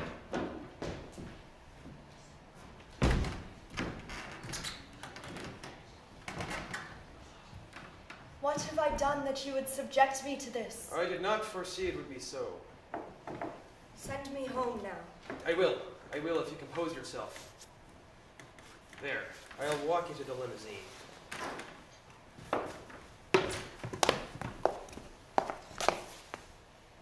Rafe McNickleby picked up her handkerchief to return it to her. The candlelight shone on her tear-stained face, and her eyes fired some dormant recollection in the old man's breast. And the face of his dead brother seemed present before him, like a spirit from beyond the grave.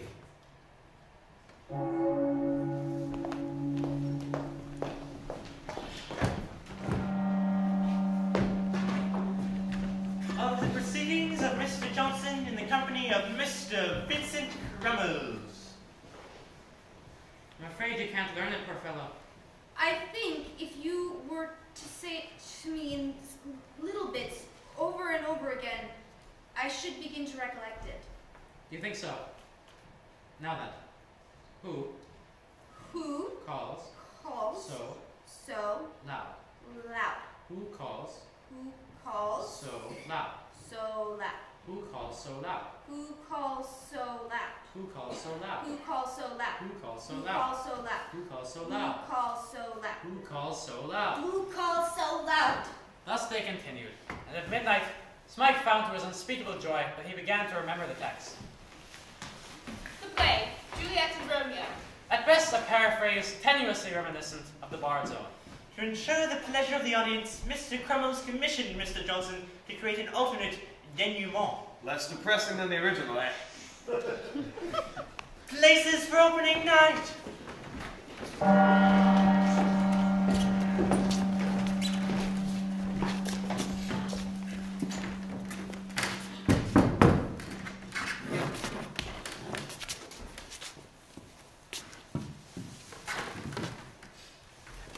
Oh, Juliet, I lie with thee tonight, and then my love for all eternity. And if a man did thee the poison now, here lives a caitiff wretch would sell it him. I'll call. What ho, apothecary! What ho, apothecary! What ho, apothecary! Who calls? Who calls so loud? Come hither, man. I see that thou art poor. 40 ducats for a dram of poison. Such mortal drugs I have, but mantua's law is death to any man that offers them. The world affords no law to make thee rich. Then be not poor, and take this. My poverty, but not my will consents. I pay thy poverty, and not thy will. Take this, put it in any liquid thing thou wilt, and drink it off, it would dispatch you straight. There is thy gold. Worst poison to men's souls. Farewell. Buy food, and get thyself in flesh.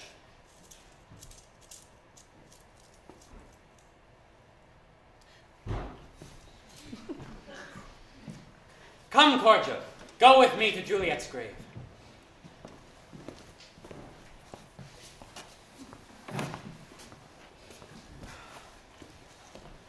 And now, my eyes must look their last on you. Arms take your last embrace, while on these lips I fix the seal of an eternal contract. She breathes and stirs. Where am I? Bless me, where? 'Tis very cold, and yet here's something warm. She lives. My Juliet speak heavenly news. My husband's Romeo says not. Methinks you're very much like him. Very much indeed. Wilt thou not know me? Am I then but like him? The angels heard my prayers, it is my love. Once more he is restored unto my eyes. Hadst thou not come, I would have slept forever. But there are magic charms in thy embrace that might do wonders and revive the dead. Ill fate no more shall part us, Juliet, nor cruel parents nor oppressing laws. Oh, happiness. Who calls so loud? The play was received with unbounded favor. And Smike proclaimed the Prince of Apothecaries. Mr. Johnson attracted to the theatre so many people who had never been there before. That a benefit night was offered to the new star, from which was realized £20. Possessed of this unexpected wealth, Nick's first act was to enclose to honest John Browdy the amount of his friendly loan. With expressions of gratitude and esteem, and cordial wishes for his matrimonial happiness. Next, he forwarded to Newman Noggs half of the sum he had realized, entreating him to give it to Kate in secret and convey to her the warmest assurances of Nick's love and affection. and informing Noggs that a letter to Mr. Johnson would reach him at the post office at Galloway. He entreated his friend to write full particulars of the situation of his mother and sister, oh dear, and a full account of all the noble things Mr. Rafe McNickleby had done for them since his departure from Dublin. Oh dear, oh dear, oh dear. Finally, Nick bought Smike an overcoat. Though it would have been rather large for a substantial yeoman, Smike was overcome by its perfection.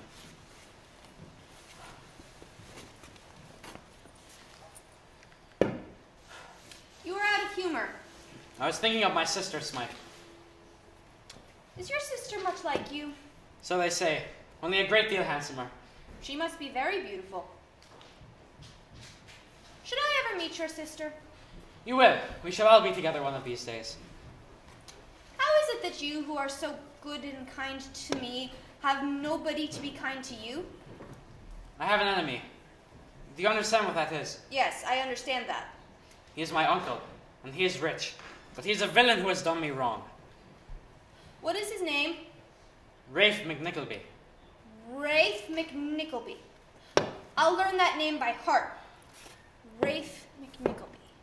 Rafe. Soon after he posted the letter, Nick received a reply from his dear friend in Dublin. My dear young man, I urge you not to be alarmed at what I am about to say.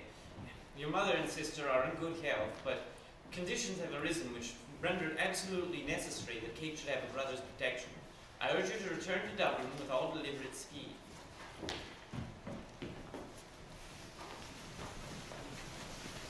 Well, Mr. Johnson, next week for Limerick, then for Killarney, then for... Dear friends, I fear my career with you is over.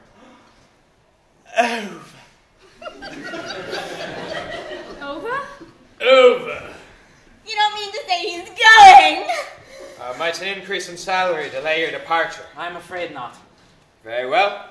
We'll have posters up announcing your final performance on Thursday, re-engagement Friday nights, and for all the influential patrons who are unable to retain seats on Friday night, you will have your absolutely final engagement on Saturday. Am I to make 3 last appearances? Well, it's irregular not to have more, but for this case we can make an exception. I must leave at once. But can we not have you one night more? Not an hour, not a minute. So, goodbye. Goodbye. Goodbye. Goodbye. Goodbye.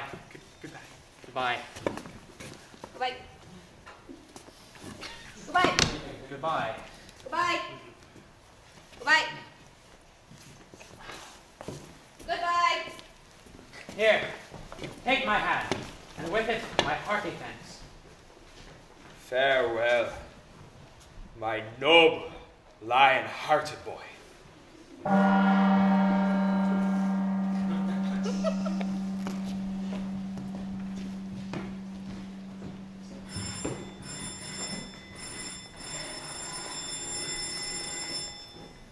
Mrs. McNickleby acquaints herself with several lords. And anticipates Kate's happy future. The reflections of Sir Mulberry Hawk, if such a term can be used to describe the thoughts of a systematically calculating man of dissipation, turned to Kate McNickleby. He was confident her coyness must be easily conquerable by a man of his status and disposition. And that the conquest could not fail to further his reputation. So we contrived frequent chance encounters with Kate, listening to native pike. And pluck. Mrs. McNickleby, we've come on a mission. We bring the compliments of Sir Mulberry Hawk and 1,000 entreaties that you and your daughter take private seats in a box at the play tonight. Oh, pray do. You positively must. Sir Mulberry sends his car for you 20 minutes after 7. Of course, all Sir Mulberry Hawk contrived was under the guise of aiding the interests of Lord Verissoft. Haven't I been sounding your praises in her ears and bearing her pretty sulks all night for you? Don't I deserve a little gratitude in return? By my life, you're a devilish good fellow. Lord Verissoft, who one day met Mrs. McNickleby at her brother-in-law's office, offered to ride her home in his car. And in this way learning the location of Kate's home. Made himself a frequent visitor. And he enlisted the aid of pluck and pike to make his case. They flattered Mrs. McNickleby and raised her expectations that the fruits of their lofty attentions would guarantee her daughter's security and fortune. But the object of the game was much different. Lady Mulberry Hawk, Lady Verissoft, I can't think which is more pleasing to the ear. In short, the rivals and their accessories did not give the object of their attentions a day's peace.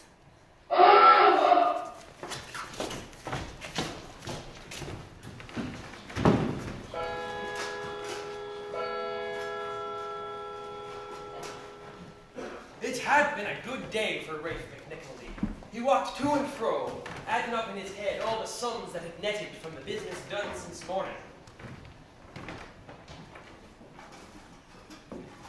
Him? Who's that? Me? Who else? And your niece. What of her? She's here. Show her in then.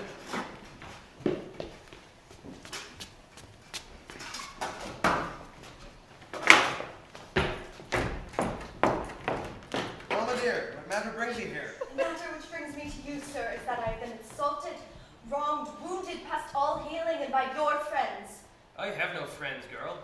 And by men you know, and if they were not your friends, and yet you knew what they were, then all the more shame upon you, uncle, for bringing me among them. You have some of your brother's hot blood in you, I see. I hope to God I do, uncle. Mama supposes these are honorable men, and how can I undeceive her when she is so happy in these little delusions? I have no one else to protect you. I entreat you to assist me. And how can I assist you?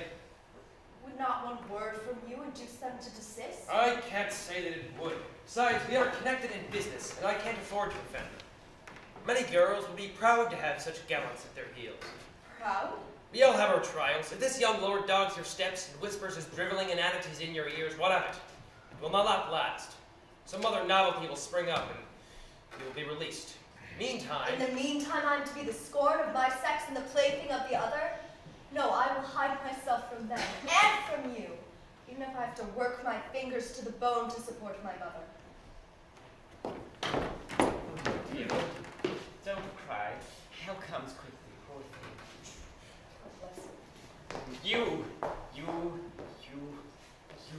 Oh.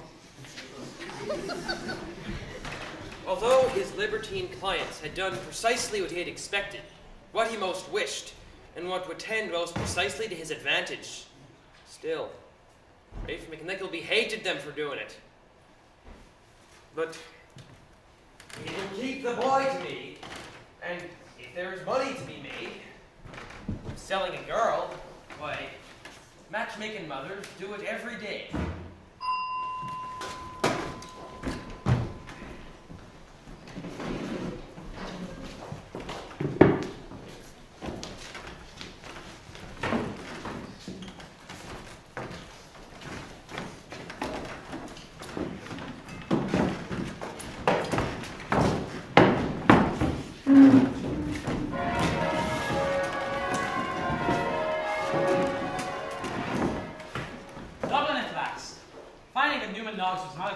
Smike arrived, Nick decided to leave the boy to rest. He then made his way to the neighborhood of his uncle's offices, to a congenial pub that Noggs frequented. Finding immediately that his friend was not there, but overcome by exhaustion and hunger, Nick decided to rest and indulge in some modest refreshment. Which was, of course, all he could afford. A pint of claret. Right away, sir. To little Kate McNickleby. To our help! She's a true McNickleby, worthy of her old Uncle Rafe, and she withholds to be more sought after. The jade, the infernal cunning. Yes, but where has she been? I'm afraid the old woman has grown jealous and locked her up. The old lady will believe anything I tell her. Oh, yeah, that's true. Ah, poor devil. What he then heard, Need not be repeated here. suffice it to say, Nick heard enough to become well acquainted with the natures and designs of these gentlemen, the full extent of his uncle's villainy, and the real reason of his presence being required in Dublin. Let me have a word with you. With me, sir? I send with you, sir. A mysterious stranger upon my soul. I am Nicholas McNickleby, the brother of the lady who has been the subject of your conversation. Perhaps now you can guess my business. Your name and address. I shall give you neither. If anyone in this party is a true gentleman, he will acquaint me with the name and residence of this man. Let the fellow speak. I have nothing serious to say to boys of his station. And your pretty sister shall save you a broken head. I am the son of a country gentleman, your equal in birth and education, and your superior in others. Will you not answer for your despicable conduct? To my equal, yes. To you, no. You are a scoundrel, and shall be proclaimed so to the world. Do you know that person's name? Very sorry.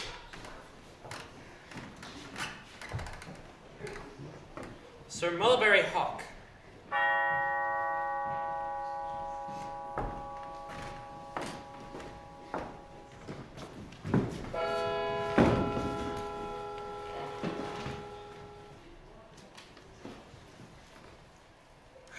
Noggs!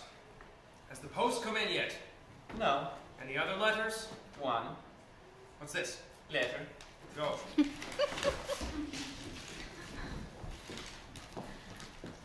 You are known to me now. There are no reproaches I could heap upon your head that would carry with them 1,000th part of the shame you merit. Your kindred renounce you and shun you with disgust and loathing. May every action of your life haunt you. Until death?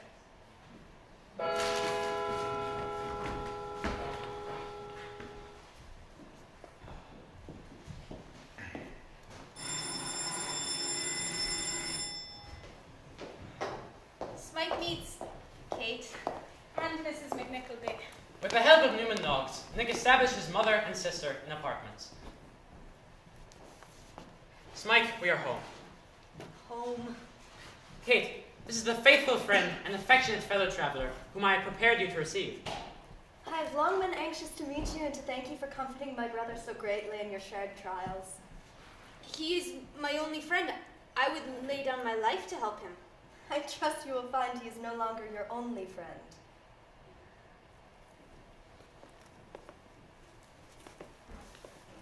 Now Nick's dear friend was secure in the loving embrace of his family, all joyously reunited. But all their trials were not yet behind them. In some ways, they were back at the start. How would they eat? Nick tried to determine some means of employment which would enable him to support those who were entirely dependent upon his exertions. Nick makes new acquaintances. He made his way to an employment registry, and as he looked at the placards in the window, An older gentleman happened to stop too. A great many opportunities here, sir. You have some object in consulting these You advertisements. think I wanted a situation now, hmm? I thought the same of you at first, a very natural thought. Upon my word, I did. You would not have been far off. No, dear me, a well-behaved young gentleman reduced to such a necessity. No. Your kindness is the first I've witnessed in this wilderness of Dublin. A wilderness. It is a wilderness. It was a wilderness to me once. I came here barefoot. Never forgotten it, thank God. Tell me more of your story. I see you are in mourning. Who's it for? My father. A terrible thing for a young man to lose his father. Widow mother, perhaps. Brothers and sisters, too. One sister. Poor thing. You are a scholar, too, I dare say. I am tolerably well educated. Education, a great thing. I never had it in myself. I admire it all the more in others. Now tell me more of your story. Nick recounted his little history, and the old man listened intently until the conclusion. Waste not another minute, say not another word. You must follow me. They crossed a shady little square and entered a house of business with the inscription on the doorpost. Cheerable brothers. We will see my brother. Brother Ned is the kind soul. Brother Ned, can you spare a moment to speak with me, or are you busy? Do not ask such a question, brother, but come in directly. Brother Ned, this is my young friend Nick McNickleby. We must assist him, Brother Ned. We simply must assist him. We must assist him, Brother Ned. It is enough that you say so. He shall be assisted. What are his necessities? I have a plan. Old Tim has been a faithful servant, but I don't feel that pensioning his mother and sister and buying his family that small tome when his brother passed are sufficient recompense for his faithful services. Brother Ned? No, certainly not. Not half enough. And I was thinking, Brother Ned, we could prevail old Tim to go to the countryside every now and then, and have him sleep in the fresh air. Old Tim will be young again in no time. Imagine that, Brother Ned. Old Tim young again. Brother Ned? And what has a young Miss Nickleby? A present salary of... 120 pounds a year? And, Brother Ned, we could let them rent that little cottage at something under the usual rent, which is now empty. Brother Ned? Or nothing at all, for we are rich and should be ashamed to change rent under such circumstances as these. And, Brother Ned, we could offer some small loans towards things like furniture and such, and if Mr. McNickleby does well as he will, there's no fear, Brother Ned. We can turn those loans into gifts, Brother Ned? Good thinking, Brother Charles. Good thinking, Brother Ned. In one short week, Nick began his new employment. Mrs. McNickleby and Kate took possession of the lovely apartment.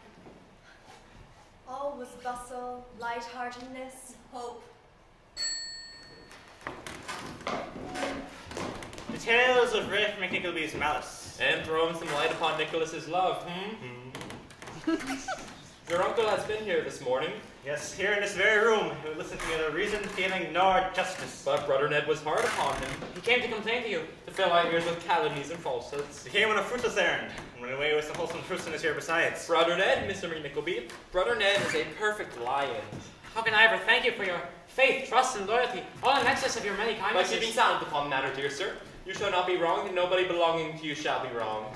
That man, Mr. McNickleby, is a barbarian and a hypocrite. He is, I said, sir, you are a barbarian and a hypocrite. I said that to him, and I am very glad I said it. Very glad indeed. Very, very glad that I said that to him. That is enough on the subject for now, Brother Ned. We must speak upon another subject. We must be cool.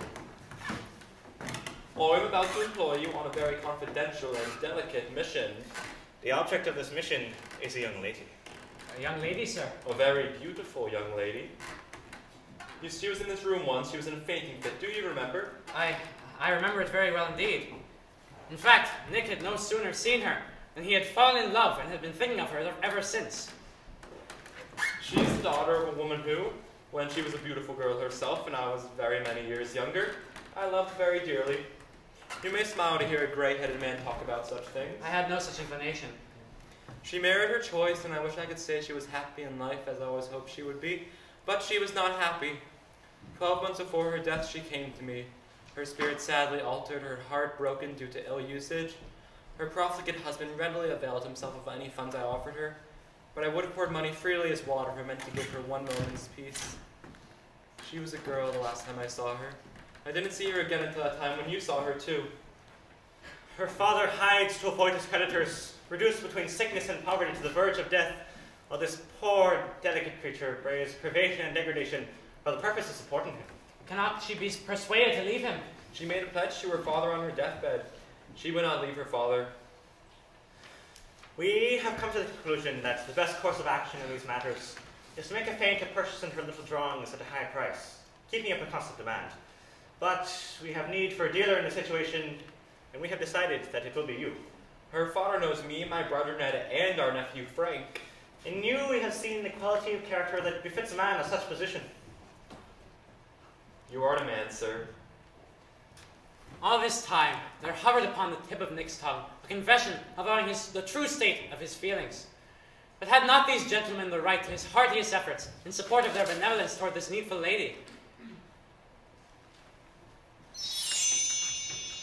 Nick finally meets the object of his affection.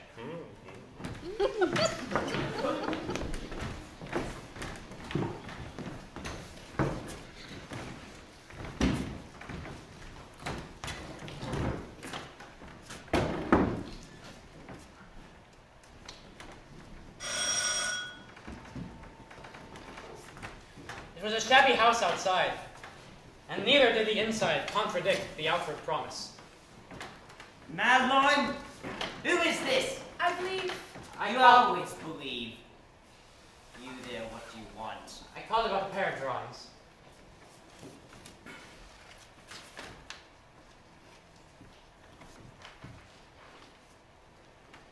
See that the money is right, Madeline. It's right, Papa, I'm sure. Here! How can you be so sure you do not count it? Yes. Now you can be sure. Quiet. Now, go get me a newspaper, some grapes, and another bottle of the wine I had last week, and I forgot half I want just now, but you can go out again. Quick. Quick! Good God, how slow you are!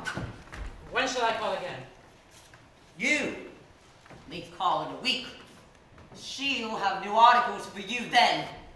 Pray, do not mention to my poor mother's dear friends what has passed here today. He has suffered much and is worse this morning.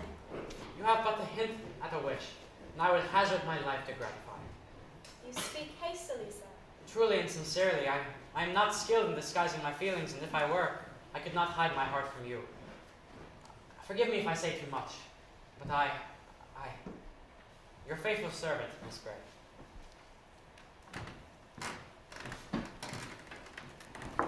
Nick occupied his hours with thoughts of Madeline Bray. And she occupied her time with thoughts of him. In the execution of the cherubil's commissions, he saw her again, and each time she was filled with more goodness and grace. And she too grew increasingly fond of him.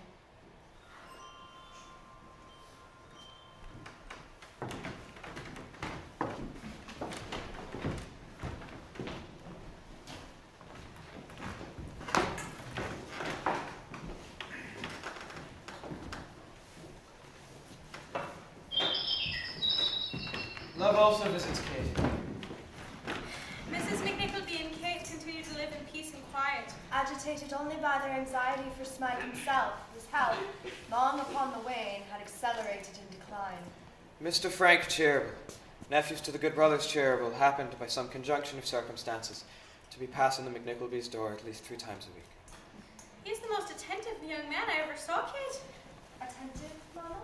Bless my heart, Kate, you're quite flushed. What was it we were talking about again? Oh, Mr. Frank. Sure, I never did see such attention in my life, never. Surely you can't be serious, Mama. Not serious? Why shouldn't I be serious? I'm sure I never was more serious. His attention to me is one of the most gratifying things I've seen for a very long time.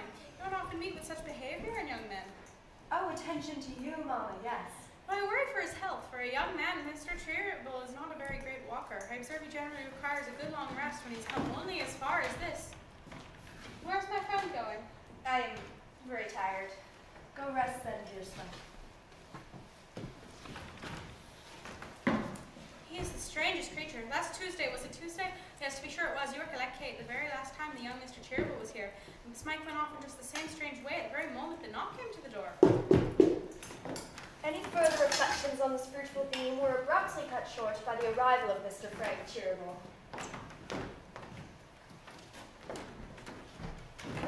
I'm so sorry, Nick is not yet home. Kate, must be both Nick and yourself. If I may venture to say so, Mrs. McNickleby need be but herself. I oppose all change of her. And you'll stay for dinner. After dinner, Kate took a seat by the window, appreciating the quiet beauty of the night. Which had scarcely less attraction to Frank, who sat down beside her. They said many things that summer evening, In low voices. as was appropriate to the serenity of the hour. When Frank took his leave, he seemed profoundly reluctant, perhaps because Nick had not returned yet. Perhaps.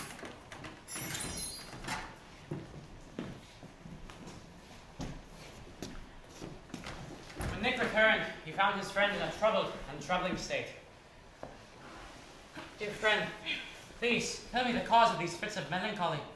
Not now. I cannot yet. I will tell you one day. I'm sorry. Good night, dear friend.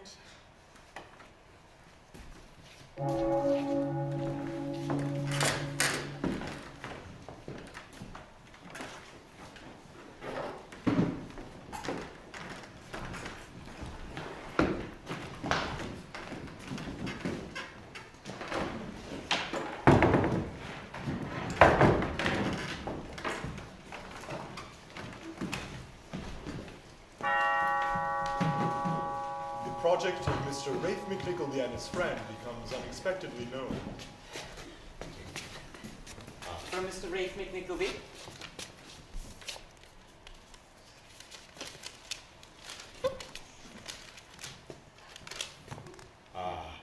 Old McNickleby rarely disappoints.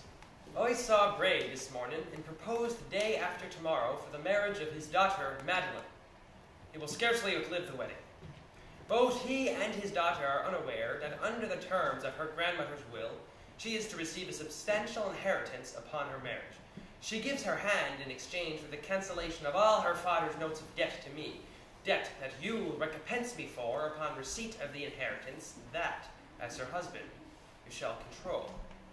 We both profit financially and have the satisfaction of causing great chagrin to our shared enemy. Signed, Rafe McNickleby. Oh dear, oh dear, oh dear.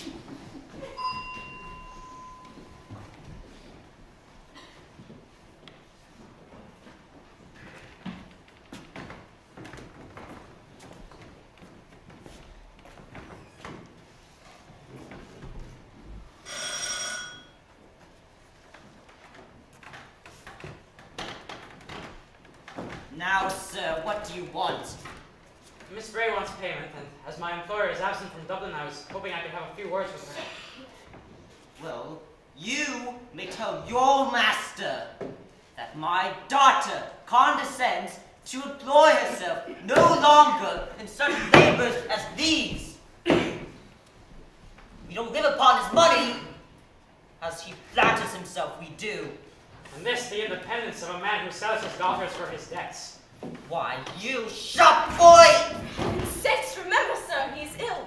You are charged with some commission to me, but do not press it now, I beg you. The day after tomorrow, come here then. It will be too late. Please, Miss Bray, hear me. Leave me, sir, pray.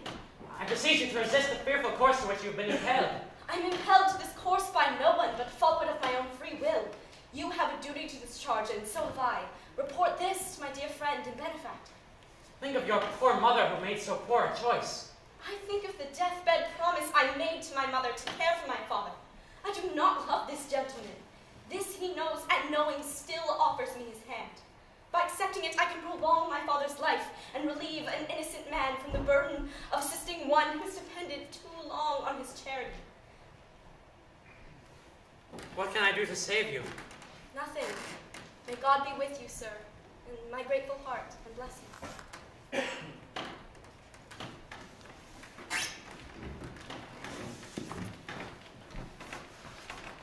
Your uncle truly is an Epicurean of revenge.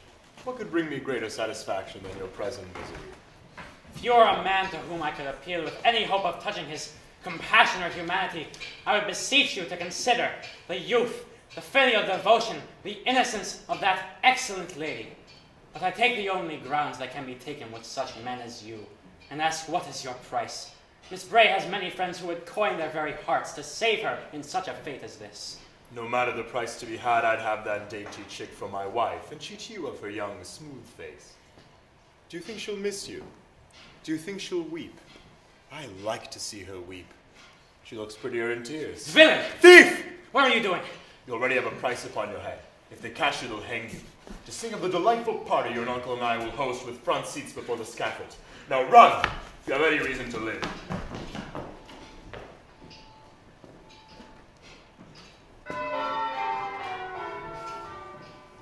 The wedding day.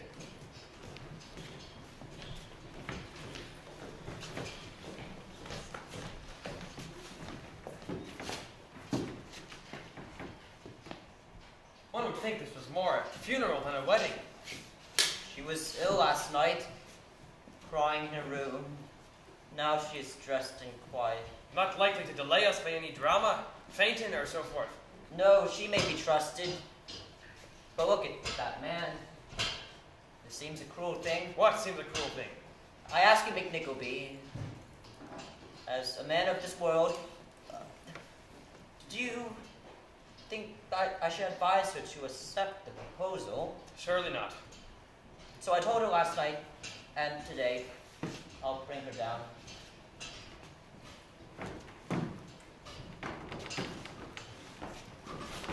What brings you here, scoundrel? I come to save your victim if I can. We could use force on you, but I wouldn't hurt a weak girl if I could help it. If I have a girl's weakness, then I have a woman's heart, and that you cannot turn from its purpose. And what is that purpose? To offer to the victim of your injustice a refuge, and to hope she will be moved by the entreaties of one of her own sex.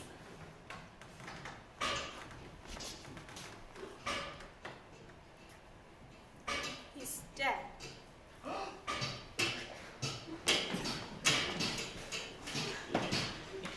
We're leaving.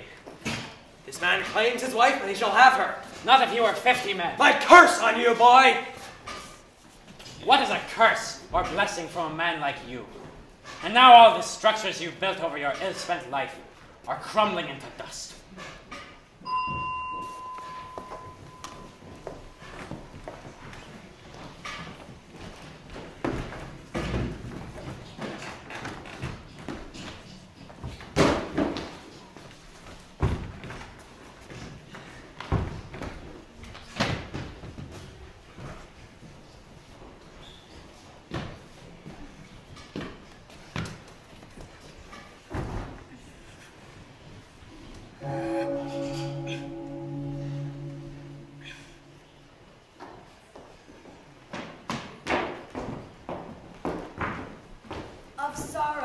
Smike became so reduced that he could scarcely move from room to room without assistance. And so emaciated that it was painful to look upon him. Nick was warned by a doctor that the last hope for Smike lay in his being instantly removed from Dublin. That place where Nick had spent his childhood was designated as the most favourable spot. The doctors cautioned Nick to prepare for the worst. As they left the house, Kate wept and waved her handkerchief. But Smike could not bear to look. Nick found himself where the happiest years of his life had been passed. He procured lodging in a farmhouse surrounded by meadows where he had often revelled as a child. Smike was strong enough to walk for short distances, and nothing interested him so much as visiting those places that had been most familiar to his friend in bygone days. One of these expeditions led them through a churchyard. We used to play here once, before we knew what death was. Once Kate was lost, and after an hour of fruitless search, we found her here, fast asleep under that tree. My father said that when he died, he wished to be buried there, where his dear child had laid her head, under that same tree that now shades his very grave.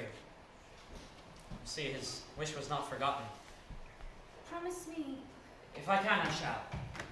promise me that when I die, I will be buried there too. Buried where Kate lay. I promise. Each day, Nick carried Smike to their spot in the meadow. On one fine, mild autumn morning. I've had such happy dreams. What did you dream? Dorker, the boy who died, he was calling me to come. I am not afraid to die. You have so often told me that we shall meet again that I can even bear to part from you. But I must tell you something. I should not have a secret from you. Please forgive me. I would do anything to make her happy, but I couldn't bear to see. I know he loves her dearly. You love Kate. I have a lock of her hair. Pray, let it stay with me. I promise. Oh, I see. What can you see? I see beautiful gardens and many children with light on their faces. Who calls so loud?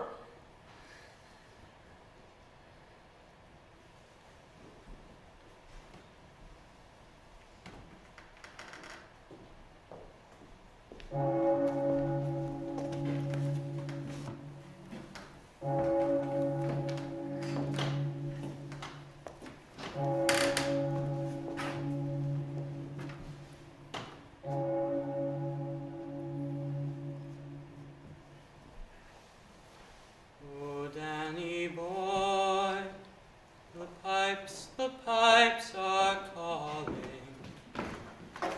from glen to glen and down the mountainside. The summer's gone and all the flowers are falling. 'Tis you, must go and I must bide. But come ye back when summer's in the meadow, or when the valley's hushed and white with snow. 'Tis I'll be there in sunshine or in shadow. Oh, Danny boy, I love you so.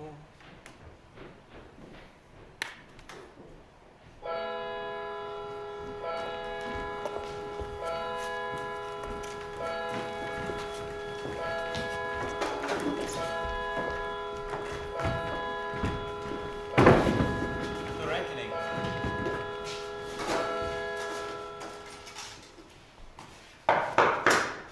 Noggs! Noggs! Noggs! Noggs! This is an unexpected favor, sir. It is an errand of mercy that brings us. I show no mercy and I ask none. Good beginnings. You meddle with a fellow like this, who would sell his soul for a drink and his every word is a lie. A fellow like this? What do you mean a fellow like this? I only lingered in your service because I was poor. Nobody knows better than you that I am ruined. You ruined me. I only stayed in your service in the hopes of doing some good. I'm here now because these gentlemen thought it best. Gentlemen, you come here to my place of business at this time of night. What have you got to tell me? The death of your relative. You don't mean to say that my nephew Nicholas is dead? No, that news would be too welcome. Shame on you, you hardened and unnatural man. We come bearing intelligence that, if you have any heart left in you, will make even you tremble. What if we were to tell you that a warm-hearted, affectionate young man who invented the malice you bore for your nephew? What if we were to tell you that after a life short in years but long in suffering, this poor young fellow has gone on to tell his tale where, for your part in it, you must surely answer. So, that puny boy my nephew was so fond of is dead. This is your dreadful news. Ha! Vengeance is finally mine. Why is she here? Don't you know she's a harlot, a thief, and a convict? Whatever she may be, hear what she has to tell you. What is your name, child? Mary Magdalene. Where do I begin? Begin at the start, child. Some 20 years ago, when I was scarce 15 and in his service as a maid, this man, Rafe McNickleby, secretly wedded a young English woman. Lizzie? When Elizabeth Harper, who stood to inherit a large property contingent upon her father's approval of a husband, which would be denied were she to marry an Irishman. Mr. McNickleby knew this, but he also knew that old Harper was ailing and not long for this world. So he figured the union a prudent investment that would yield profit in time. keep the marriage secret, Mr. McNickleby remained in Dublin with his business, seldom visiting his wife, whom he exiled to a remote coastal village. A year passed, and Elizabeth's father did not die, and she gave birth to a child. Seamus McNickleby. To avoid any suspicion that he was the father, she the mother, Mr. McNickleby sent the babe away to be nursed in a place unknown even to his mother. 2 years more passed in this way until Elizabeth, driven to desperation by separation from husband, child, family, and all society, gave passage on a ship bound for America. When he found out, Mr. McNickleby charged me bringing the boy home. Poor thing was already weak from neglect, in body and mind. He was kept in a cold, dark attic room all the hours of the day, with meals left for him to eat alone.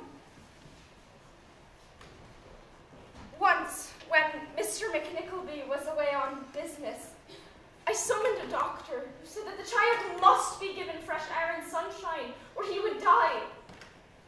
I remembered overhearing Mr. McNickleby counsel a client who had gotten his cook's daughter with child to send the babe to the Sisters of Mercy at St. Vincent's, a wholesome place run with discretion by one of Father Squeers. The good father came to bring the boy to what I truly believed would be refuge from harm. When Mr. McNickleby returned, I told him that the boy was dead and buried. He asked no questions. For 5 years, I secretly paid the boy's fees, but to do so, I was reduced to selling the only property I had, myself. I conceived a child. I sought refuge from the Magdalena sisters for rehabilitation. I was kept there 8 years, working as a slave in a laundry. They took my baby from me and sold it to a wealthy American couple. When I was released, I went at once to St. Vincent's to find the boy and saw for myself the unspeakable conditions to which I had condemned him.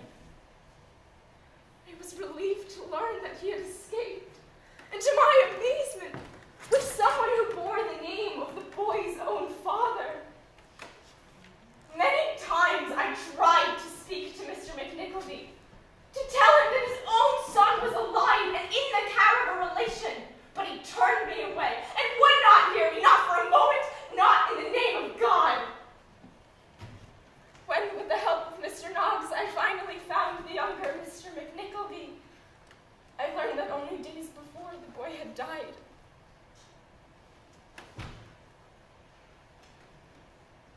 My son. Your son, uncle, who might have brought you comfort. Your son is dead. And your nephew, whom you hated, gave the boy the only kindness, the only happiness he ever knew. Lizzie. She died on ship before setting foot on dry land. You murdered your own wife and child as surely as if you'd done it with your own hands.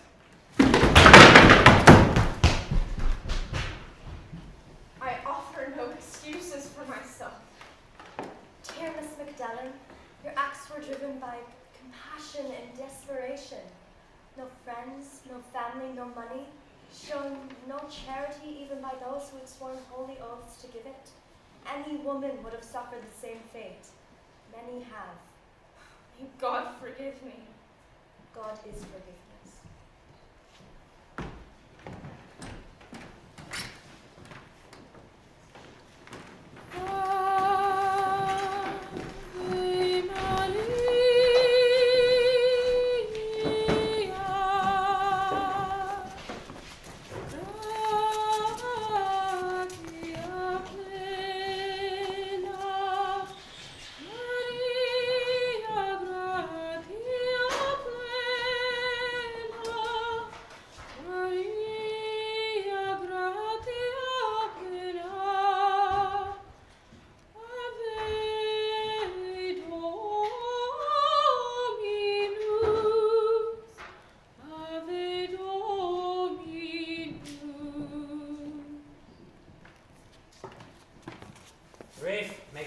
last appointment and keeps it.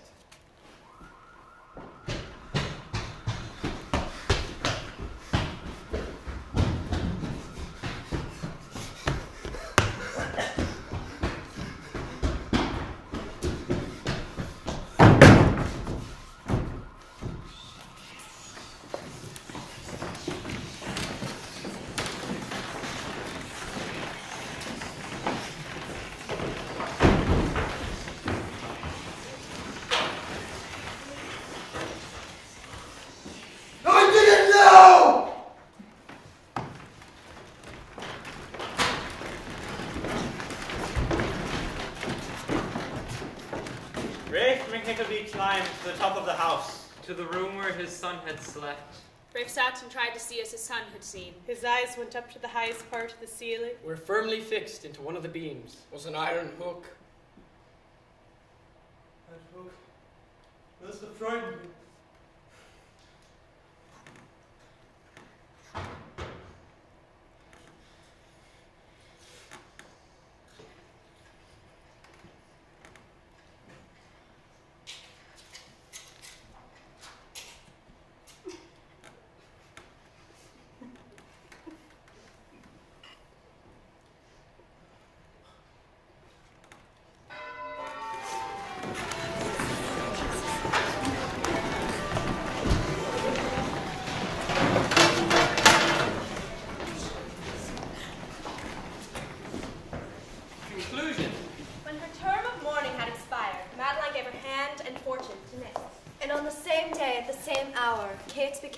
Mrs. Frank Cheerable. When the Cheerable brothers retired, Frank and Nick became partners. Cheerable and McNickleby. Because Rafe McNickleby died intestate, Kate and Nick became the heirs to his fortune. They took the spoils of greed and hate and made a monument to love.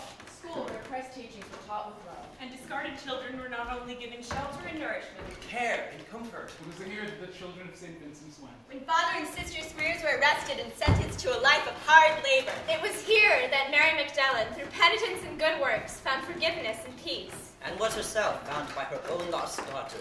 A novelist from Philadelphia. Nick bought his father's old house, which was continually enlarged with the expansion of his family. And Kate, who lived at a stone throw. Mrs. McNickleby, who lived sometime with her daughter and sometime with her son, found a new and inexhaustible audience in her many grandchildren. A quiet grey-haired gentleman who lived in a cottage close to Nick's spent his time with the children. With whom he was a child himself. Uncle Newman. Master of revels. And through the spring and summer time when the children lay at the dead boy's grave, with the garlands of fresh flowers they had made. They spoke softly and tenderly of their dear, dear cousin.